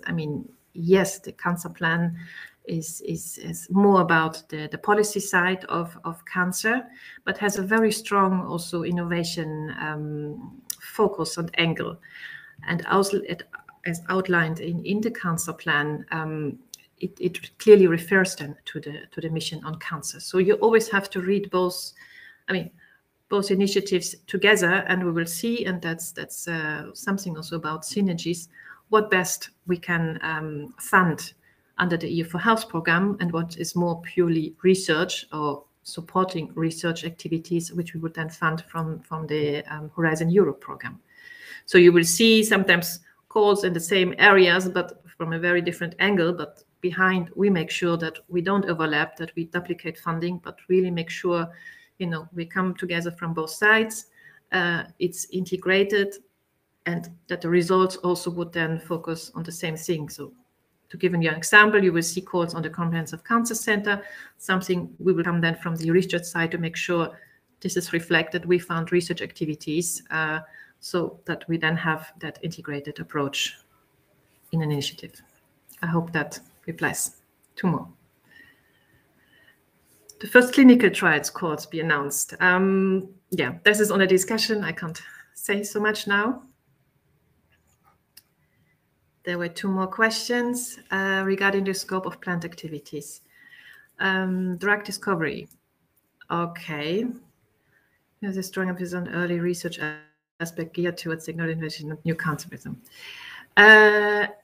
Yes, also, for the second question, this is coming. Again, since it's still on the discussion with member states, there's not much I can say at this stage.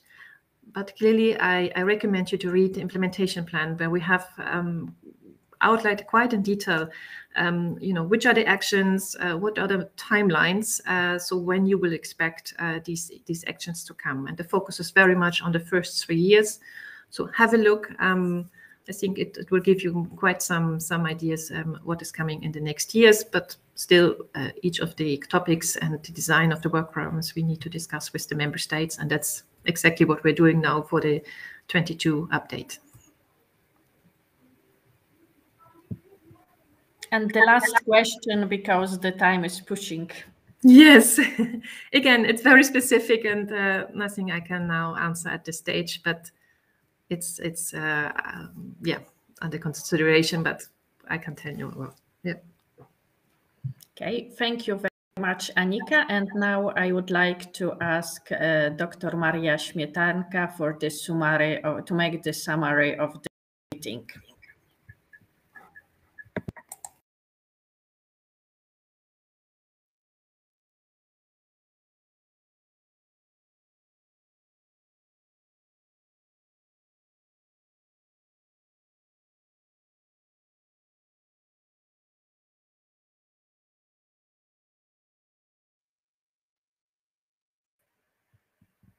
We cannot hear you.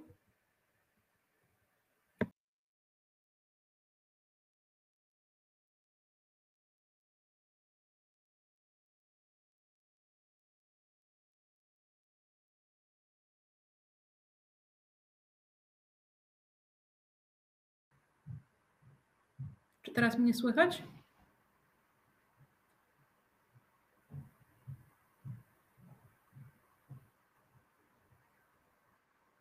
Mam nadzieję, że teraz mnie słychać.